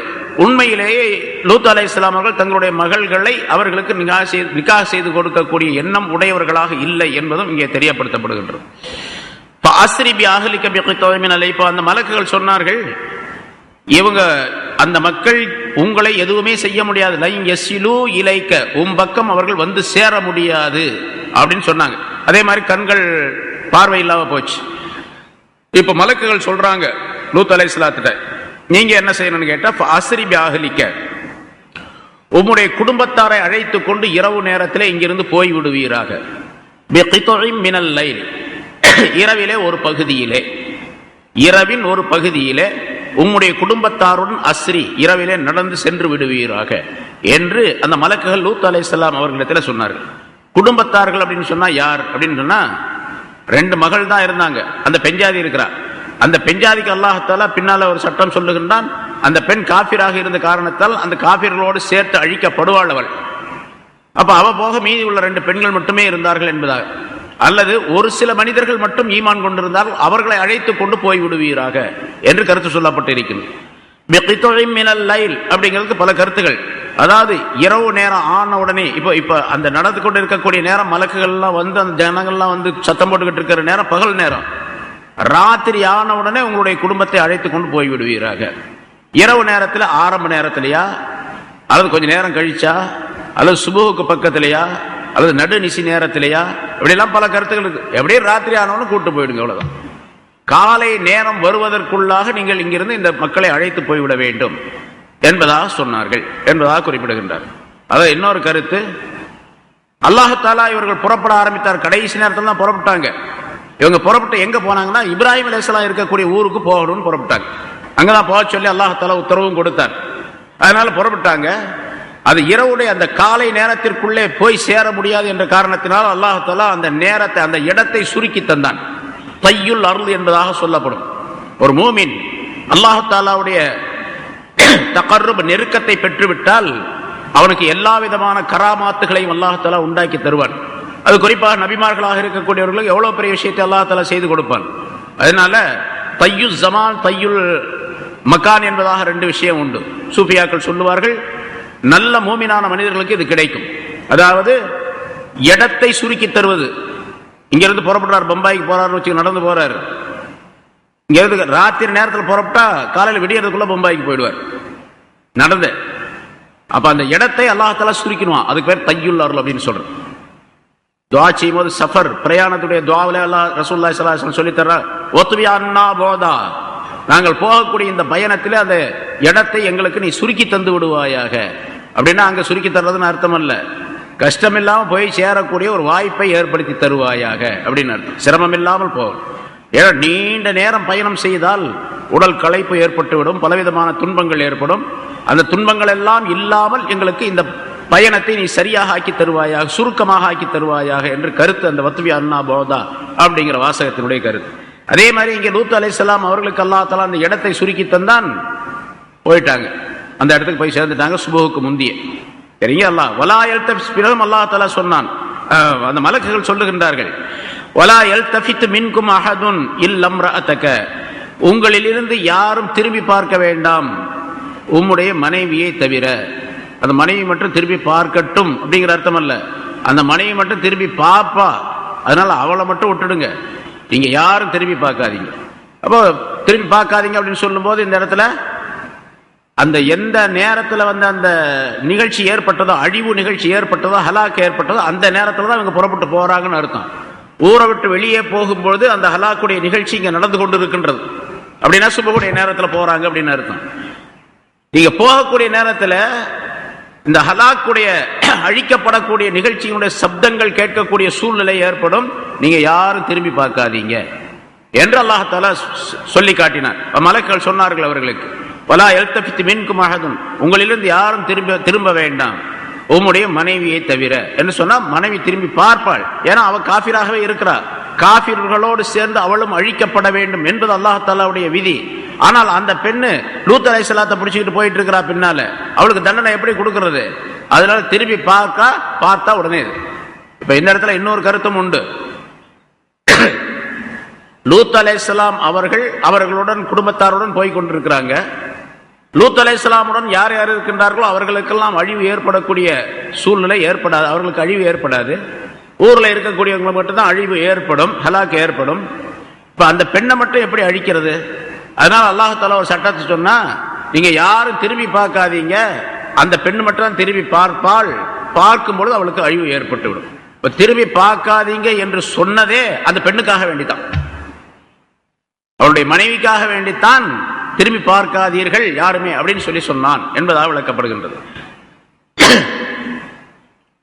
அதே மாதிரி கூட்டு போறாங்க. இங்கே அழிவுடைய அந்த நிகழ்ச்சி ஏற்பட்டு கொண்டிருக்கின்றது. திடீரென்று ஒரு சத்தம் கேட்டது, ஒரு பெரிய ஹத்தத்துல் அதாபுடைய அந்த பெரிய ஒரு இடி போன்ற ஒரு சப்தம் கேட்டது. அந்த பெண் திரும்பி பார்த்தாள். எங்கிருந்தோ வேகமாக ஒரு பறந்து வந்த ஒரு கல், ஒரு பாறையிலிருந்து உடைக்கப்பட்ட ஒரு கல் அந்த பெண் மீது வந்து விழுந்தது. அவள் அந்த இடத்திலேயே இறந்துட்டாள். அவள் மீது மட்டும் விழுந்தது, அவள் இறந்து விட்டாள். அல்லாஹ் சொல்லுகிறான், வலா யல்தஃபித் மின்கும் அஹதுன் இல்லம்ரஅதக இன்னஹு முஸீபுஹா மா அஸாபஹும், நிச்சயமாக அவர்களுக்கு என்ன தண்டனை ஏற்படுமோ அது அந்த பெண்ணுக்கும் ஏற்படும் என்று சொல்ற. இப்பதான் இந்த ஆயத்துல இந்த இடத்துல தான் அல்லாஹ் தஆலா சொல்றான், அவர்களுக்கு வாக்களிக்கப்பட்ட அந்த நேரம் சுபுடைய நேரம், அழிவுக்கு வாக்களிக்கப்பட்ட நேரம் சுபுடைய நேரம் அப்படின்னு சொன்ன உடனே தான் லூத் அலைஹிஸ்ஸலாம் கேட்ட, சுபுஹு வரைக்குமா காத்துக்கிட்டு இருக்கணும் அப்படின்னாங்க. அல்லாஹ் சொன்னா அலைஸ சுபஹு பிகரீப், சுபஹு பக்கத்துல இல்லையா, கரீபா இல்லையா, சமீபத்தில் இல்லையா என்று அல்லாஹ் தஆலா கேட்கின்றார். சரி, இங்க எப்படி அழிக்கப்பட்டது அப்படிங்கிறதுக்கு விவரம் தரப்படுகின்றது. எப்படி அழிக்கப்பட்டது முன்னாடி சொல்லி இருக்கிறோம். சூரத்துல் ஹூத்லையும் கூட இந்த ஆயத்து இதே மாதிரி இந்த சம்பவம் வருகின்றது. பல இடங்கள் அல்லாஹ் தஆலா வரிசையை சொல்லிட்டே போறோம். ஒவ்வொரு இடத்துல கொஞ்சம் கூடுதல் குறைவாக இருக்கும். ஜிப்ரீல் அலைஹிஸ்ஸலாம் அவர்கள் தங்களுடைய ரெக்கையின் மூலமாக, அல்லாஹ் தஆலாவுடைய உத்தரவுப்படி தங்களுடைய ரெக்கையின் மூலமாக அந்த 4000, அதாவது 40 கிராமங்களை கொண்ட ஒரு பெரிய ஊர், 40 கிராமங்கள், அது 4000 மக்களோ அல்லது அதை விட கூடுதலாக குறைவாக எண்ணிக்கையில் கொஞ்சம் கொஞ்சம் வித்தியாசம் இருக்கு சரித்திரத்தில். தங்களுடைய ஒரு ரெக்கையை அந்த பூமிக்குள்ள விட்டாங்க, அதை அப்படியே மேலே தூக்குனாங்க, உள்ள அப்படியே விட்டு அப்படியே மேலே தூக்குறாங்க. அவங்களுடைய ஒரு ரெக்கையிலே அந்த ஊரெல்லாம் இருக்கின்றது, ஊர் பூரா இருக்குது. இந்த 400 கிராமம் சொல்ற 400 கிராமம் இந்த ஒரு ரெக்கையில் இருக்குது. அது மக்கள் எல்லாம் இருக்கின்றார்கள். இது எந்த நேரம்னா சுபுடைய நேரம். எல்லாரும் தூங்கிட்டு இருக்கிறாங்க, எல்லோரும் தூங்கி கொண்டு இருக்கக்கூடிய, எல்லாம் யாருமே விழிச்சு இல்லை. சுபு நேரம்னால் இங்க அழிவுக்குரிய நேரம் அல்லாஹ் தஆலா சொல்றான். சுபுடைய நேரத்தில் எல்லாம் நல்லா நிம்மதியா தூங்கிட்டு இருக்கிறாங்க. தூங்கினவங்க இந்த ஜிப்ரீல் அலைஹிஸ்ஸலாம் அவர்கள் தோண்டி எடுக்கிறாங்க, யாருமே விழிக்கல, அவர்கள் தூக்கத்திலேயே வைச்சிருக்கிறான் அல்லாஹ் தஆலா. ஆனா அதே நேரத்தில் அந்த கிராமத்தில் இருக்கக்கூடிய கோழி, நாய், ஆடு, குதிரை, இப்படி பல பொருள்கள், பிராணிகள் இருக்கும் இல்லையா, இந்த பிராணிகள் எல்லாம் சப்தம் போட்டு கொண்டு இருக்கின்றன. கோழி கத்திக்கிட்டு இருக்குது, நாய் கத்திக்கிட்டு இருக்குது, பூனை கத்திக்கிட்டு இருக்குது, எல்லாமே இருக்குது. இதை அப்படி தூக்கிட்டு போறாங்க, மேல வானம் வரைக்கும் கொண்டு போனாங்க. வானத்தில் இருக்கக்கூடிய மலக்குகளும் அந்த நாயுடைய சப்தத்தை, நாய் குறைக்கின்ற சப்தம், சேவல் கூவுகின்ற சப்தத்தை எல்லாம் அவர்கள் கேட்டார்கள், மலக்குகள். அதை அப்படியே திருப்பி அப்படியே கொண்டு வந்து கீழே போட்டாங்க ஜிப்ரீல் அலைஹிஸ்ஸலாம். அப்ப கீழே இருந்த பூமி மேலையாச்சு, மேல இருந்த பூமி கீழே போயிடுச்சு அப்படின்னு அல்லாஹ் தஆலா சொல்லுகின்றார். நீங்க பலம்மா ஜா அம்ருனா ஜஅல்னா ஆலியஹா சாஃபிலஹா, நம்முடைய தண்டனை வந்த பொழுது அதனுடைய மேல் பகுதியை அதனுடைய கீழ்ப்பகுதியாக நாங்கள் ஆக்கிவிட்டோம் என்பதாக, மேல் பகுதியை கீழ்ப்பகுதிகளாக ஆக்கிவிட்டோம். 5 ஊர்கள் இருந்ததாக சொல்லப்படுகின்றது, பெரிய ஊர்கள். சத்தூம் என்று ஒரு ஊரு, அதுதான் பெரிய ஊரு, லூத் அலைஹிஸ்ஸலாம் அவர்கள் இருந்தது. ஆமூரா என்று ஒரு ஊரு, தாதுமா என்று ஒரு ஊரு, சனஊஹ் என்று ஒரு ஊரு, கத்தம் என்று ஒரு ஊர். எப்படி அந்த காலத்தில் உள்ள பேர், அந்த 5 ஊர் இருந்தது, பெரும் பெரும் நகரங்கள். இதில் 4000 பேர் வசித்துக் கொண்டு இருந்தார்கள் என்பதாக குறிப்பிடுகின்றார்கள். சரி, இப்ப மேல தூக்கிட்டு போய் அப்படியே கீழே போட்டாங்க. கீழே போட்டா மேல் கீழாக மாறிவிட்டது. அப்ப கீழே எல்லா மக்களும் கீழே போயிட்டாங்க, இப்ப அழிஞ்சிட்டாங்க. அடுத்து அல்லாஹ் தஆலா சொல்றான், அம்தர்னா அலைஹா ஹிஜாரத்தம் மின் சிஜ்ஜீலின் மந்தூத், நாம் அவர்களின் மீது அல்லது அந்த ஊரின் மீது சுடப்பட்ட கற்களை, சுடப்பட்ட வேக வைக்கப்பட்ட அந்த கற்களை அவர்கள் மீது நாம் பொழிந்தோம். அதாவது கல் மழை பொழிந்தோம் அவர்களின் மீது. இப்போ அவங்க திருப்பி போட்டு அழிக்கப்பட்டு விட்டார்கள், உள்ள போயிட்டாங்க எல்லாருமே கீழே. இப்ப கல் மழை, 2வது அவர்கள் இருக்கக்கூடிய இடத்துல கல் மழை பொழிய வேண்டிய அவசியம் என்ன? அவங்க தான் எல்லாம் போயிட்டு அழிஞ்சிட்டாங்களே. கல் மழை பொழிகிறது அப்படின்னு சொன்னா கல் மழை பொழிந்ததின் காரணமாக அழிக்கப்பட வேண்டும். அழிக்கப்பட்ட பின்னால கல்மழை பொழிந்தது அப்படின்னு இங்க இருக்குது. அம்தர்னா அலைஹா ஹிஜாரத்தம் மின் சிஜ்ஜீலின் மந்தூத். மந்தூத் அப்படிங்கிறதுக்கு தொடராக பெய்யக்கூடிய, தொடராக கொட்டக்கூடிய சுடப்பட்ட களிமண்ணிலிருந்து உள்ள கல்லை அவர்கள் மீது நாம் பொழிந்தோம். சிஜ்ஜீல் அப்படிங்கிறது அந்த அலம் தர கைஃப அந்த சூறாவில் வருத மின் சிஜ்ஜீல் அப்படின்னு சொல்லிட்டு, அந்த அப்ரஹா என்ற படையினரை அல்லாஹ் தஆலா அழிப்பதற்காக வேண்டி அந்த கற்களை களிமண்ணினால் செய்யப்பட்டு நெருப்பிலே சூடு காட்டப்பட்ட, சுட வைக்கப்பட்ட, வேக வைக்கப்பட்ட கல். செங்கலை எப்படி வேக வைக்கிறாங்களோ அது மாதிரி வேக வைக்கப்பட்ட கல் அப்படின்னு. இப்ப சின்ன சின்ன கல் அங்கே இருந்துச்சு, அதே மாதிரி சின்ன சின்ன கல்லா தான் இருக்கு. ஏன்னா இப்ப துப்பாக்கியில அந்த துப்பாக்கிக்குள்ள ரவை இருக்குது, குண்டு இருக்கு, அது எவ்வளவு பெருசு இருக்குது? ஒரு சின்ன 1 இன்ச்சு கூட இல்லை. ஆனா அதுக்குள்ள எவ்வளவு சக்தி இருக்குது? பல பேரை கொல்லக்கூடிய சக்தி இருக்குது. அல்லாஹ் தஆலா அனுப்பக்கூடிய அந்த குண்டுல, அந்த ரவையில எவ்வளவு பெரிய சக்தி இருக்கும்? அது மிகப்பெரிய சக்தி வாய்ந்ததா இருக்கு. அதனால ஒவ்வொன்றும் ஒரு பெரிய பாம், ஒரு ஹைட்ரஜன் பாமை போன்று மிகப்பெரிய பாமுடைய வேலையை செய்யுது அல்லாஹ் தஆலா அனுப்பக்கூடியது. அதனால அதான் ஹிஜாரத் என்பது. இங்க ஹிஜாரத்தம் மின் சிஜ்ஜீல். மன்லூத் அப்படின்னு சொன்னா முத்ததாபி, தொடர்ந்து பெய்யக்கூடிய களிமண்ணால் செய்யப்பட்டு வேக வைக்கப்பட்ட கல்லை அவர்கள் மீது நாம் பொழிந்தோம், மழையாக பொழிந்தோம் என்று அல்லாஹ் தஆலா சொல்லுகிறார். சரி, இங்க ஏன் பொழிந்தோம் அப்படிங்கிறதுக்கு ஒரு கருத்து. முதல் கருத்து என்னவென்று சொன்னால், அந்த மழை கல் மழை பெய்ததின் காரணமாக அழிக்கப்படவில்லை. அழிவுங்கிறது முதல்ல திருப்பி போட்டதுனால அழிவு வந்துருச்சு. கல் மழையை பொழிந்தது அவருடைய தண்டனையை அதிகப்படுத்துவதற்காக வேண்டி, தண்டனை அதிகப்படுத்துவதற்காக வேண்டி. நரகத்தில் தூக்கி போட்டாவே தண்டனை, அதுவே பெரிய அதாபு. அதுக்கு மேல அங்க சுடுதண்ணி கொடுக்கப்படும், அதை சாப்பிட்ட உடனே அவங்களுக்கு குடல் எல்லாம் பிச்சுக்கிட்டு வரும். அதுக்கு மேல திருகு கள்ளி கொடுக்கப்படும், அதை சாப்பிட்டா அவருடைய குடல் எல்லாம் பிச்சுக்கிட்டு வரும் என்றெல்லாம் அல்லாஹ் தஆலா சொல்லுவது. வேதனைக்கு மேலே வேதனை. அவர்களுடைய இழிவான ஒரு சூழ்நிலையை காட்டுவதற்காக வேண்டி, இழிவான வேலையை அவர்கள் செய்ததின் காரணமாக அந்த இழிவு உலகத்தாருக்கு அறிமுகப்படுத்தப்பட வேண்டும், தெரிவிக்கப்பட வேண்டும் என்பதற்காக அல்லாஹ் தஆலா இரண்டாவது இந்த மழையை பெய்ய வைத்தான் என்பதாக சொல்லப்படுகின்றது. இது ஒரு கருத்து.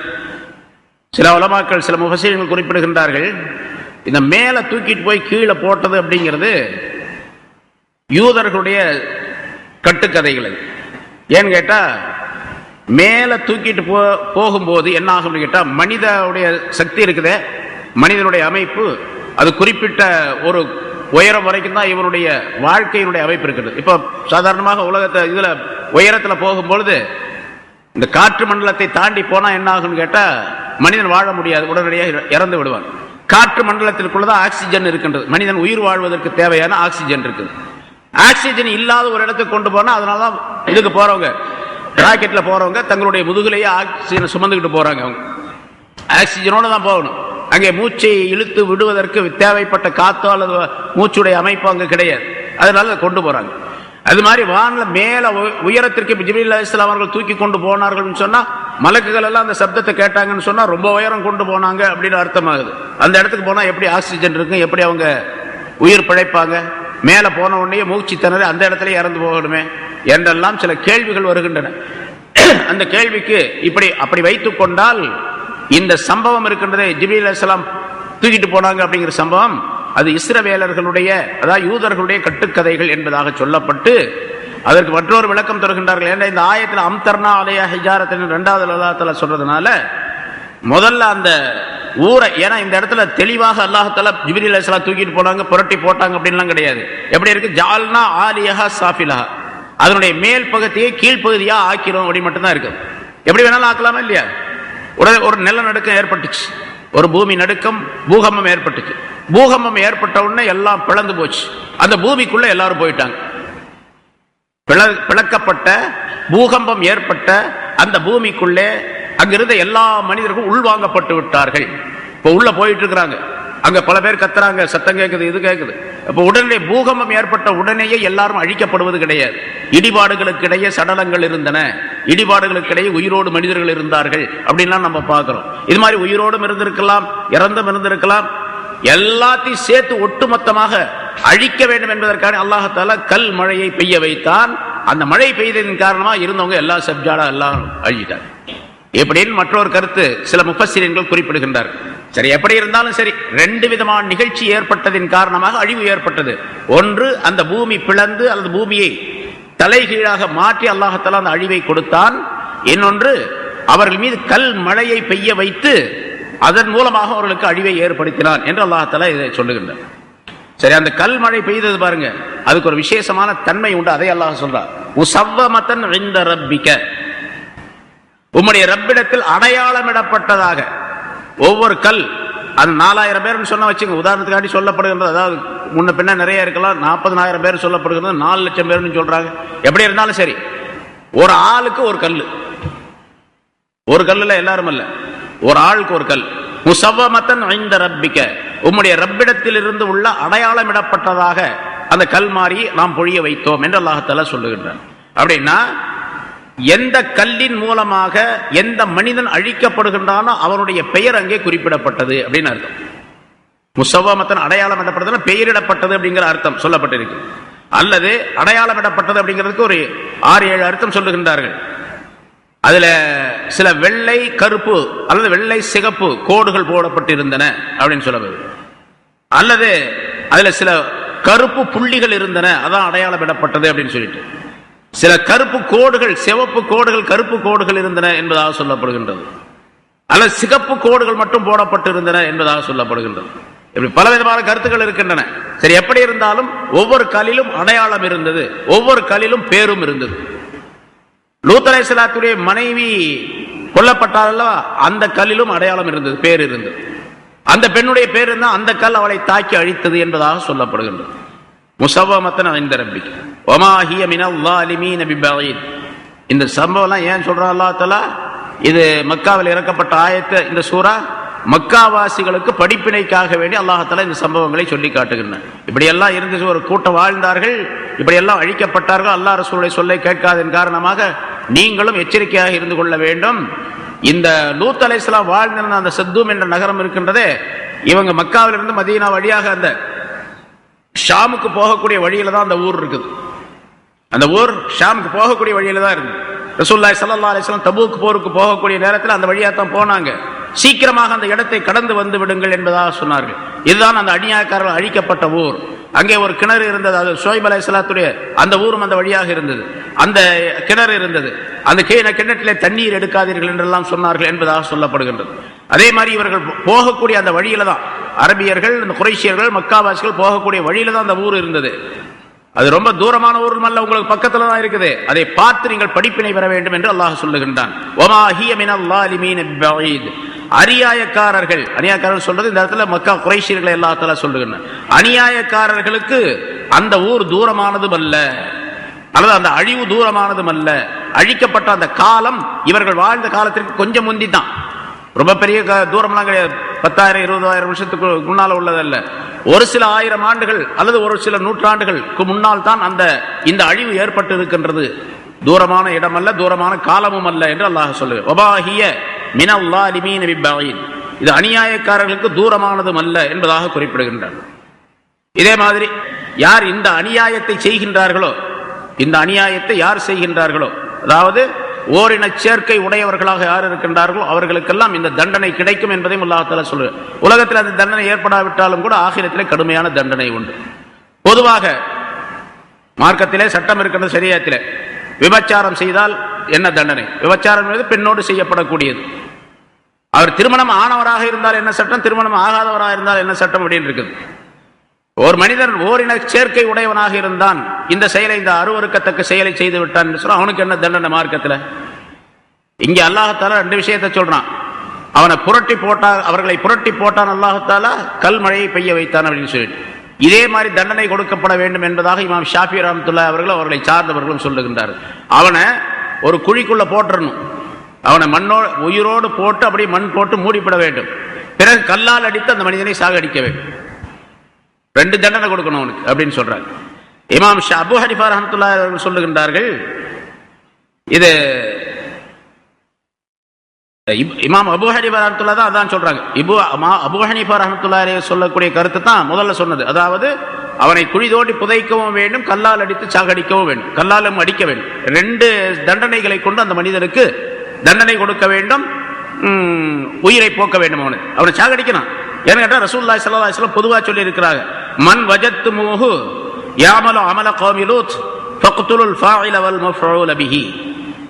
எவர் ஒருவர் லூத் அலைஹிஸ்ஸலாத்துடைய கௌமுகள் செய்த அந்த அருவருக்கத்தக்க செயலை செய்து விடுகின்றாரோ அவரை கொன்று விடுங்கள், செய்தவரையும் செய்யப்பட்டவரையும் 2 பேரையும் கொல்லணும். 2 பேரையும் ஃபக்துலுஹு, அவரை கொலை செய்து விடுங்கள் என்று ரசூலுல்லாஹி ஸல்லல்லாஹு அலைஹி வஸல்லம் சொல்லுகிறார். அந்த கொலை செய்து விடுங்கள் அப்படின்னு சொன்னாங்களே, அந்த கொலை செய்யறதா எப்படி? அபூ ஹனீஃபா ரஹ்மத்துல்லாஹி சொல்லுகின்றாங்க, அல்லாஹ் தஆலா 2 தண்டனை சொல்றான், 2ஐயும் செய்யும், 2ஐயும் செஞ்சு கொலை செய்யும். இமாம் ஷாஃபி ரஹ்மத்துல்லாஹி அவர்கள் சொல்லுகின்றார்கள், இல்ல, கொலை செய்யுங்கள் என்று சொல்லப்பட்டதின் காரணமாக ஒரு வாளை எடுத்து அவனை வெட்டி கொலை செய்து விட வேண்டும். செஞ்சவனையும் செய்யப்பட்டவன் 2 பேர்த்தையும் கொலை செஞ்சவன். சரி, இங்க கல்யாணம் ஆனவனா ஆகாதவனா அந்த பிரச்சனைலாம் கிடையாது. அது ஜினாவுக்கு தான் அந்த சட்டம். கல்யாணம் ஆனவனாக இருந்தாலும் சரி, திருமணம் ஆகாதவனாக இருந்தாலும் சரி, ஒரே சட்டம் தான், கொலை செய்யப்பட வேண்டும். ஆக இமாம்களிடத்தில் கருத்து வேறுபாடு வந்ததற்கு இந்த ஆயத்தினுடைய விளக்கம், ஹதீஸினுடைய விளக்கத்தை வைத்து கருத்து வேறுபாடு சொல்லப்பட்டிருக்கின்றது என்ற சட்டமும் இங்கே குறிப்பிடப்படுகின்றது. லூத் அலைஹிஸ்ஸலாம் அவர்கள் சம்பந்தமாக இந்த சட்டங்கள் சொல்லும் பொழுது அல்லாஹ் தஆலாவுடைய கட்டளைகளை ஏற்றுக்கொள்ளாத மனிதர்களுக்கு கண்டிப்பாக தண்டனை உண்டு. அந்த தண்டனை உலகத்திலும் கிடைக்கும், ஆகிரத்திலும் கிடைக்கும் என்பதை குறிப்பிடுகின்றார். அல்லாஹ் தஆலா கட்டளை ஏற்று வாழக்கூடிய பண்புகளின் மனைவிற்கும் அல்லாஹ் தஆலா தந்தருள்வாராக. வாஹிர் தஅவானா அல்ஹம்துலில்லாஹி ரப்பில் ஆலமீன். இன்னி அகாஃபு அலைக்கும் அஸாப யௌமின் முஹீத்.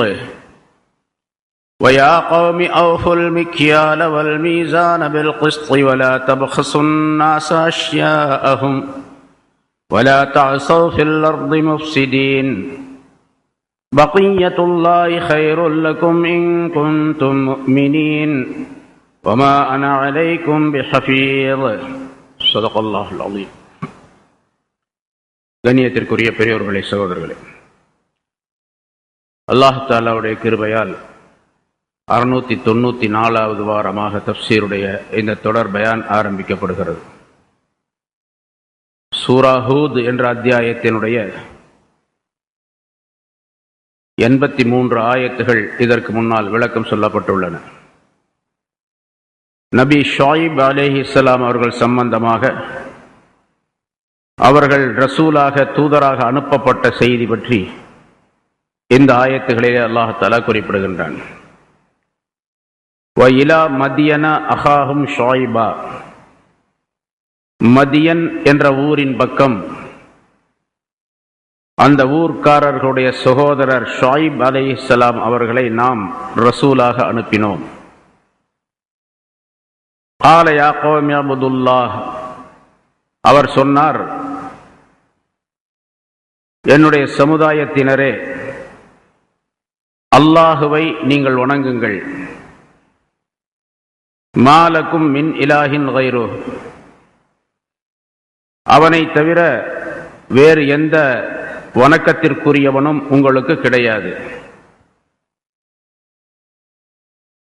வலா தன்குசுல் மிக்யால வல் மீசான்.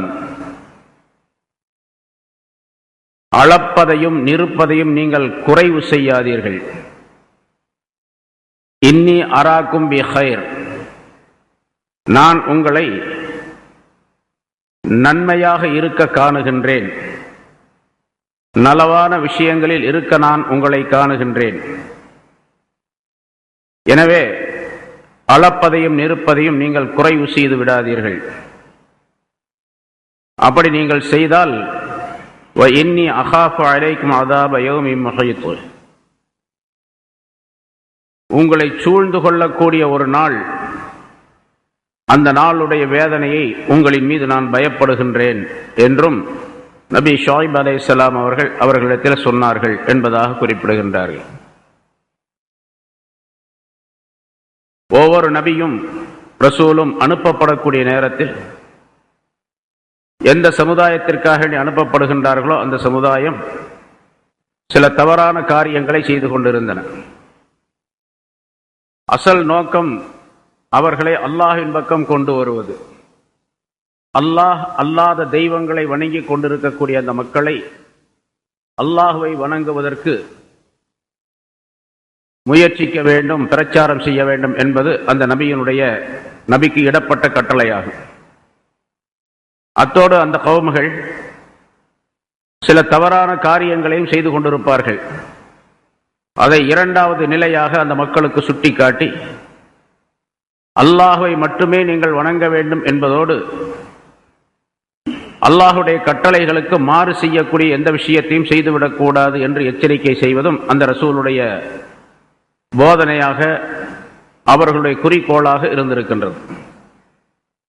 முந்திய ஆயத்துகளிலே அல்லாஹ் தஆலா சொன்னான், சென்ற வாரம் சொல்லப்பட்டது, லூத் அலைஹிஸ்ஸலாம் என்ற நபி அந்த மக்களுக்கு நபியாக அனுப்பப்பட்டு நீங்கள் அல்லாஹுவை வணங்குங்கள், மற்ற தெய்வங்களை வணங்காதீர்கள் என்று சொன்னார்கள். அத்தோடு அந்த மக்கள் செய்து கொண்டிருந்த ஒரு மானக்கேடான காரியம், ஓரினச் சேர்க்கை என்பது அவர்களிடத்தில் இருந்தது. அதையும் சுட்டிக்காட்டி நீங்கள் இப்படி செய்யக்கூடாது, இது மகா குற்றம், மிகப்பெரிய குற்றம் என்பதையெல்லாம் அவர்களுக்கு சொன்னார்கள். இந்த உபதேசங்கள் ஒரு நாள், 2 நாள் அல்லது 1 மாதம், 1 வருடம் என்பதல்ல, பல ஆண்டுகளாக அவர்கள் அதனை சொல்லுவார்கள். அதனை செவிசாய்க்காத நேரத்தில் அந்த ரசூலையும் அவர்களை சார்ந்தவர்களையும் கடுமையாக துன்பப்படுத்தக்கூடிய நேரத்தில் அல்லாஹ் தஆலா அவர்கள் மீது தண்டனையை இறக்கி அவர்களை அழித்தான் என்ற வரலாற்றை எல்லாம் முன்னால் சொல்லி கொண்டு வந்தார். அதே போன்று இங்கே ஷுஐப் அலைஹிஸ்ஸலாம் அவர்கள் சம்பந்தமாகவும் சில விஷயங்களை அல்லாஹ் தஆலா குறிப்பிடுகின்றார். நீங்கள் அல்லாஹ்வை மட்டுமே வணங்க வேண்டும், அல்லாதவற்றை வணங்கக்கூடாது என்று முதலாவதாக உபதேசித்தார்கள். இரண்டாவது, அவர்கள் செய்து கொண்டிருந்த ஒரு பெரிய குற்றம் என்னவென்று சொன்னால், அவர்கள் எல்லாம் வியாபாரிகளாக இருந்தார்கள். மக்களுக்கு பொருள்களை கொடுக்கும் பொழுதும் வாங்கும் பொழுதும் பல தவறான காரியங்களை செய்து கொண்டிருந்தார்கள். அளவு நிறுவையிலே அவர்கள் குறைவு செய்தார்கள். மக்களுக்கு அளந்து நிறுத்து கொடுக்கும் பொழுது பொருள்களை குறைவாக கொடுத்து நிறைவான பொருளை பணத்தை பெற்றுக் கொள்வது என்ற நிலை அவர்களிடத்தில் இருந்தது. இது ஒரு கடுமையான குற்றம். ஏனென்று சொன்னால், அளப்பதும் நிறுப்பதும் அல்லாஹ் தஆலா குர்ஆனிலே அளப்பதற்கும் நிறுப்பதற்கும் உரிய கருவிகளை வானிலிருந்து இறக்கி வைத்ததாக சொல்லுகின்றான். வானத்திலிருந்து மீசானை இறக்கி வைத்தோம், தராசை இறக்கி வைத்தோம் என்று சொல்லுகின்றான். அதாவது அதனுடைய விளக்கம் என்னவென்றால், தராசு வானிலிருந்து வந்தது என்று அர்த்தம் அல்ல. அல்லாஹ் தஆலாவின் புறத்திலிருந்து நீங்கள் வியாபாரம் செய்யும் பொழுது நேர்மையை கடைபிடிக்க வேண்டும் என்பது உங்களுக்கு சொல்லப்பட்டிருக்கின்றது என்பதாக அதனுடைய விளக்கமாகும். அல்லாஹ் நேர்மையை விரும்புகின்றான். அல்லாஹ் நேர்மையானவன், நேர்மையை விரும்புகின்றான். நீங்கள் எல்லாம் நேர்மையாக இருக்க வேண்டும். நீங்கள் அநீதி செய்துவிடக்கூடாது. அளவு நிறுவையிலே குறைவு செய்யும் பொழுது நிறைவாக பொருளை பெற்றுக்கொண்டு குறைவாக நீங்கள் சரக்குகளை கொடுக்கின்றீர்கள். அதன் காரணமாக இரண்டு விதமான குற்றம் உங்களை சாருகின்றது என்ற கருத்தை அல்லாஹ் தஆலா தெரியப்படுத்துகின்றார். ஒரு குற்றம் பொருளை குறைவாக கொடுப்பது. சாதாரணமாக நம்முடைய நாட்டிலே நிறைய நடைபெறக்கூடிய விஷயம் இது. பல கடைகளிலே பல நிறுவனங்களிலே நடைபெறக்கூடிய விஷயம். குறைவாக பொருளை கொடுப்பது, நிறைவான அளவுக்கு பணத்தை பெற்றுக் கொள்ளுவது. ஒரு கிலோ இன்ன விலை என்று சொன்னால் அந்த விலையை முழுமையாக பெற்றுக் கொள்ளுகின்றார்கள். ஆனால் ஒரு கிலோ பொருளை நிறுத்து சரியாக கொடுப்பது கிடையாது. அதை குறைவாக ஒரே ஒரு கிராம் கம்மியாக இருந்தாலும் அதுவும் குறைவு என்றுதான் பொருளாகும், விஷயமாகும். 100 கிராம் கம்மியாக கொடுக்கக்கூடிய நிலைகள் எல்லாம் மனிதர்களிடத்தில் உண்டு. ஒரு கிலோ வாங்கி பார்த்தா 900 தான் இருக்கும். சரி, 990 இருக்கின்றது என்று வைத்துக் கொண்டாலும் கூட அப்பொழுதும் குறைவு என்பது குறைவுதான், அது குற்றம்தான். அல்லது 98 இருந்தாலும் கூட அதுவும் குற்றம்தான். 998 2 கிராம் அல்லது 1 கிராம் குறைகின்றது, அதுவும் குற்றத்திற்குரிய செயல்தான். இப்படி செய்யும் பொழுது இரண்டு விதமான குற்றங்கள் அந்த மனிதன் மீது சாருகின்றது. ஒன்று, அடுத்தவருக்கு சேர வேண்டிய பொருளை இவர் குறைத்து கொடுக்கின்றார். அவருக்கு எவ்வளவு சேர வேண்டுமோ அதை கொடுக்கவில்லை, குறைத்து கொடுக்கின்றார். இப்படி குறைத்து கொடுப்பதனுடைய நோக்கம் என்னவென்று சொன்னால், அதிகமான லாபம் கிடைக்க வேண்டும் என்பது. அவருடைய பொருளில் இருந்து அதிகமான பொருள் இவருக்கு கிடைத்து விட வேண்டும். ஒரு கிலோ 10 ரூபாய் என்று வைத்துக் கொண்டால் 10 ரூபாயை பெறக்கூடிய நேரத்தில் ஒரு கிலோவுக்கு 10 ரூபாயை பெறுகின்றார். ஆனால் 990 கொடுக்கின்றார், நிறுத்து கொடுக்கின்றார் என்று சொன்னால், இப்ப அந்த 10 கிராமுக்குள்ள காசு இவருக்கு அதிகப்படியாக இவருக்கு வந்து விடுகின்றது என்பதாக இவர் நினைக்கின்றார். 990 கொடுத்து விட்டு 1000க்கு உரிய ஒரு கிலோவுக்குரிய காசை வாங்குகின்றார் என்றால், இப்பொழுது அடுத்தவருக்கு பொருளை குறைத்து கொடுக்கின்றார் என்பது ஒரு குற்றம். இரண்டாவது ஒரு பெரிய குற்றம் என்னவென்றால், ஒரு மூமினான மனிதர் இப்படி நம்பிக்கை வைக்க வேண்டும், எனக்கு அல்லாஹ் தஆலா எதை நிர்ணயம் செய்திருக்கின்றானோ அது நிச்சயமாக கிடைக்கும். அல்லாஹ் எதை நிர்ணயம் செய்திருக்கின்றானோ ஏற்படுத்தி இருக்கின்றானோ அதை விட ஒரு அணுவளவும் கூட எனக்கு அதிகமாக வராது, நான் அதிகமாக சம்பாதிக்க முடியாது. அல்லாஹ் எதை முடிவு செய்து வைத்திருக்கின்றானோ அதுதான் எனக்கு கிடைக்கும், அது அல்லாஹ்து கிடைக்காது இல்லையா? அதுக்கு பேர் தான் ஈமான். இப்ப இவர் என்ன நினைக்கிறார்னு கேட்டா, 10 கிராம் கம்மியா கொடுத்து 10 கிராமுக்குள்ள பொருளை கொடுக்காமலே காசை வாங்கிக்கிட்டோம் என்று நினைக்கின்றார். அதாவது அவருடைய பொருள் இவருக்கு வந்து சேர்ந்து விட்டது என்பதாக நினைக்கின்றார். இது தக்தீரிலே கை வைக்கக்கூடிய விஷயம். அல்லாஹ் தக்தீர் ஏற்படுத்தி இருக்கின்றான், இப்படித்தான் இவ்வளவுதான் கிடைக்கும் என்பதாக. அந்த தக்தீரை இவர் பொய்யாக்குகின்றார் என்பதாக பொருளாகும். தக்தீரை பொய்யாக்கினால் அல்லாஹ்வை பொய்யாக்குகிறார் என்பதாக பொருளாகும். இது கடுமையான குற்றத்திற்குரியது. அதனால்தான் கடுமையான 2 விதமான குற்றம். இன்னொரு குற்றம் இருக்கின்றது, இதில் 3வது ஒரு குற்றம் இருக்கின்றது.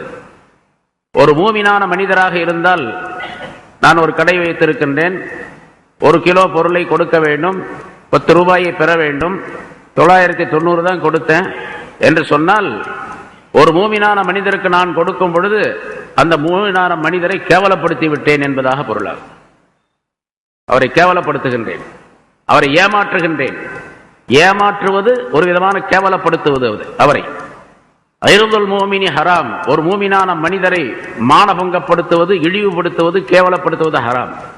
இது 3வது ஒரு குற்றம். இதுவும் வரை சாருகின்றது. ஆகவேதான் அல்லாஹ் தஆலா வரிசையாக அந்த விஷயத்தை நிறைய இதிலே சொல்லிக்கொண்டே வருகின்றான், நிறைய விஷயங்களை.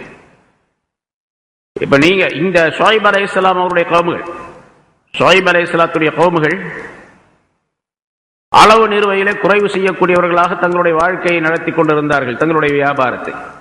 இங்கே ஷுஐப் அலைஹிஸ்ஸலாம் அவர்கள் சொல்லுகின்றார்கள், என்னுடைய சமுதாயத்தினரே, பலா தன்குசுல் மிக்யால வல் மீசான், நீங்கள் அளவையும் நிறைவையும் குறைக்காதீர்கள், குறைவு செய்யாதீர்கள். நீங்க குறைவு செய்து நிறைய பலன் சம்பாதிக்க வேணுங்கிற அவசியம் கூட உங்களுக்கு கிடையாது. ஏன்னா நீங்க நல்ல நிலையில இருக்கிறீங்க. ரொம்ப வறுமைப்பட்டவனாக இருந்தாலும் சரி, அவனை ஏமாத்தியமா சம்பாதிக்கிறான் அப்படின்னு சொல்லலாம், அதுவும் தப்பு தான். ஆனா நீங்க வறுமையில இல்லையே. இன்னி அராக்கும் பிஹைர், உங்களை நல்ல நிலையிலே நான் காணுகின்றேன், நல்ல பொருளாதார வசதி உள்ளவளாக செழிப்பா உள்ளவளா இருக்கிறீங்க. அப்படி இருந்து ஏன் அடுத்தவங்களுடைய பொருளுக்கு ஆசைப்பட்டு நீங்க குறைச்சி கொடுக்கணும் என்றும் உபதேசித்தார்கள். இன்னி அராக்கும் பிஹைர், உங்களை ஹைரான நிலையிலே நான் காணுகின்றேன். இப்படி நீங்கள் நல்ல நிலையில இருக்கக்கூடிய நேரத்தில் அடுத்தவருக்கு பொருளை குறைத்து கொடுத்து அதிகமான பணத்தை சம்பாதிக்க வேண்டும் என்று ஆசைப்பட்டு செய்தால் கடுமையான தண்டனை நீங்கள் சந்திக்க வேண்டியது இருக்கும். இன்னி அகாஃபு அலைக்கும் அஸாப யௌமின் முஹீத், உங்களை சூழ்ந்து கொள்ளக்கூடிய ஒரு நாள், தண்டனை சூழ்ந்து கொள்ளக்கூடிய ஒரு நாள், அல்லது சூழ்ந்து கொள்ளக்கூடிய என்பதற்கு, முஹீத் என்பதற்கு சூழ்ந்து கொள்ளக்கூடிய என்ற அர்த்தம். அந்த தண்டனை கியாமத்தினால உங்களை சூழ்ந்து கொள்ளும், அதை விட்டு தப்பிக்க முடியாது. அதே போன்று சூழ்ந்து கொள்வதுனா உலகத்திலேயே ஒரு வறுமை வந்து அது சூழ்ந்து கொள்ளக்கூடிய சூழ்நிலை, அந்த வறுமை சூழ்ந்து கொள்ளக்கூடிய ஒரு நிலையும் ஏற்படலாம். அந்த தண்டனையும் உங்கள் மீது நான் பயப்படுகின்றேன். உலகத்திலும் தண்டனை ஏற்படலாம், ஆகிரத்திலும் நிச்சயமாக உங்களுக்கு தண்டனை ஏற்படும், இதை நான் பயப்படுகின்றேன் என்று ஷுஐப் அலைஹிஸ்ஸலாம் அவர்கள் அந்த மக்களுக்கு சொன்னார்கள் என்பதாக குறிப்பிடுகின்றார்கள். ஒரு நியாமத், ஒரு பாக்கியம் ஒரு மனிதனுக்கு கொடுக்கப்பட்டிருக்கின்றது என்று சொன்னால் அந்த பாக்கியத்திற்கு ஷுக்ர் செய்ய வேண்டும். ஷுக்ர் செய்வது என்பது நீதியாக நடந்து கொள்வது, அதுதான் ஷுக்ர் செய்வது என்பது அசல். ஒருவர் ஒரு வியாபாரம் செய்ய வியாபாரியாக இருக்கின்றார், மக்கள் அவரிடத்திலே பொருளை பெற்று செல்லுகின்றார்கள் என்று சொன்னால் மிகச் சரியான முறையிலே அந்த பொருளை அவர்களுக்கு கொடுக்க வேண்டும், அதற்குரிய காசை பெற்றுக் கொள்ள வேண்டும். இவரிடத்திலே அல்லாஹ் தஆலா வியாபாரம் செய்யக்கூடிய திறமையை கொடுத்து, வியாபாரத்திற்குரிய ஏற்பாடுகளை எல்லாம் செய்து கொடுத்து, இவர் வியாபாரம் செய்யக்கூடிய ஆற்றலையும் அறிவையும் கொடுத்து அந்த முறையிலே அவர் செய்து கொண்டிருக்கின்றார் என்று சொன்னால் அது அல்லாஹ் தஆலாவுடைய மிகப்பெரிய நியாமத், இவருக்கு கொடுக்கப்பட்ட நியாமத்.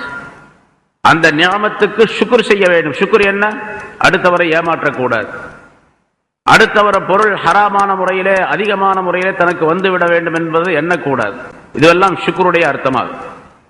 வெறுமனே நாவின் மூலமாக ஷுக்ர் செய்வது, ஷுக்ர் சொல்லுவது என்பது மட்டுமல்ல, உங்களுக்கு நன்றி செலுத்துகின்றேன் என்று சொல்லுவது மட்டுமல்ல, எதை செய்ய வேண்டுமோ அதை சரியாக செய்தால் அதுதான் அது ஷுக்ருடைய அர்த்தமாகும். அல்லாஹ் தஆலா உறுப்புகளை கொடுத்திருக்கின்றான், கண்ணை கொடுத்திருக்கின்றான், கண்களுக்கு நன்றி செலுத்த வேண்டும். கண்ணை கொடுத்ததற்காக நன்றி செலுத்த வேண்டும். கண்ணுக்கு என்ன நன்றி செலுத்துவது? எதை பார்க்க வேண்டும் என்று அல்லாஹ் சொன்னானோ அதை பார்ப்பது, எதை பார்க்க கூடாது என்று சட்டம் இருக்கின்றதோ அதை பார்க்காமல் இருப்பது. இது கண்களுக்கு செய்யக்கூடிய ஷுக்ர், நன்றி. நாக்குக்கு செய்யக்கூடிய நன்றி என்ன? எதை பேச வேண்டுமோ அதை பேச வேண்டும், எதை பேசக்கூடாது அதை பேசக்கூடாது. ஹலாலானதை பேச வேண்டும், ஹராமானதை பேசக்கூடாது. நல்ல விஷயங்களையே பேச வேண்டும், கெட்ட விஷயங்களை பேசக்கூடாது. வீணான பேச்சுக்களை பேசக்கூடாது, அர்த்தமுள்ள பேச்சுக்களை மட்டும்தான் பேச வேண்டும். இது நாக்கு நமக்கு கொடுக்கப்பட்டதற்குரிய ஷுக்ராகும். இது போன்ற ஒவ்வொரு உறுப்பும். அதே போன்று நான் ஒரு வியாபாரியாக இருக்கின்றேன் என்று சொன்னால் வியாபாரம் எப்படி செய்ய வேண்டும் என்று ரசூலுல்லாஹி ஸல்லல்லாஹு அலைஹி வஸல்லம் அவர்கள் சொன்னார்களோ அந்த முறைப்படிக்கு செய்வதுதான் அதற்குரிய நன்றியாகும்.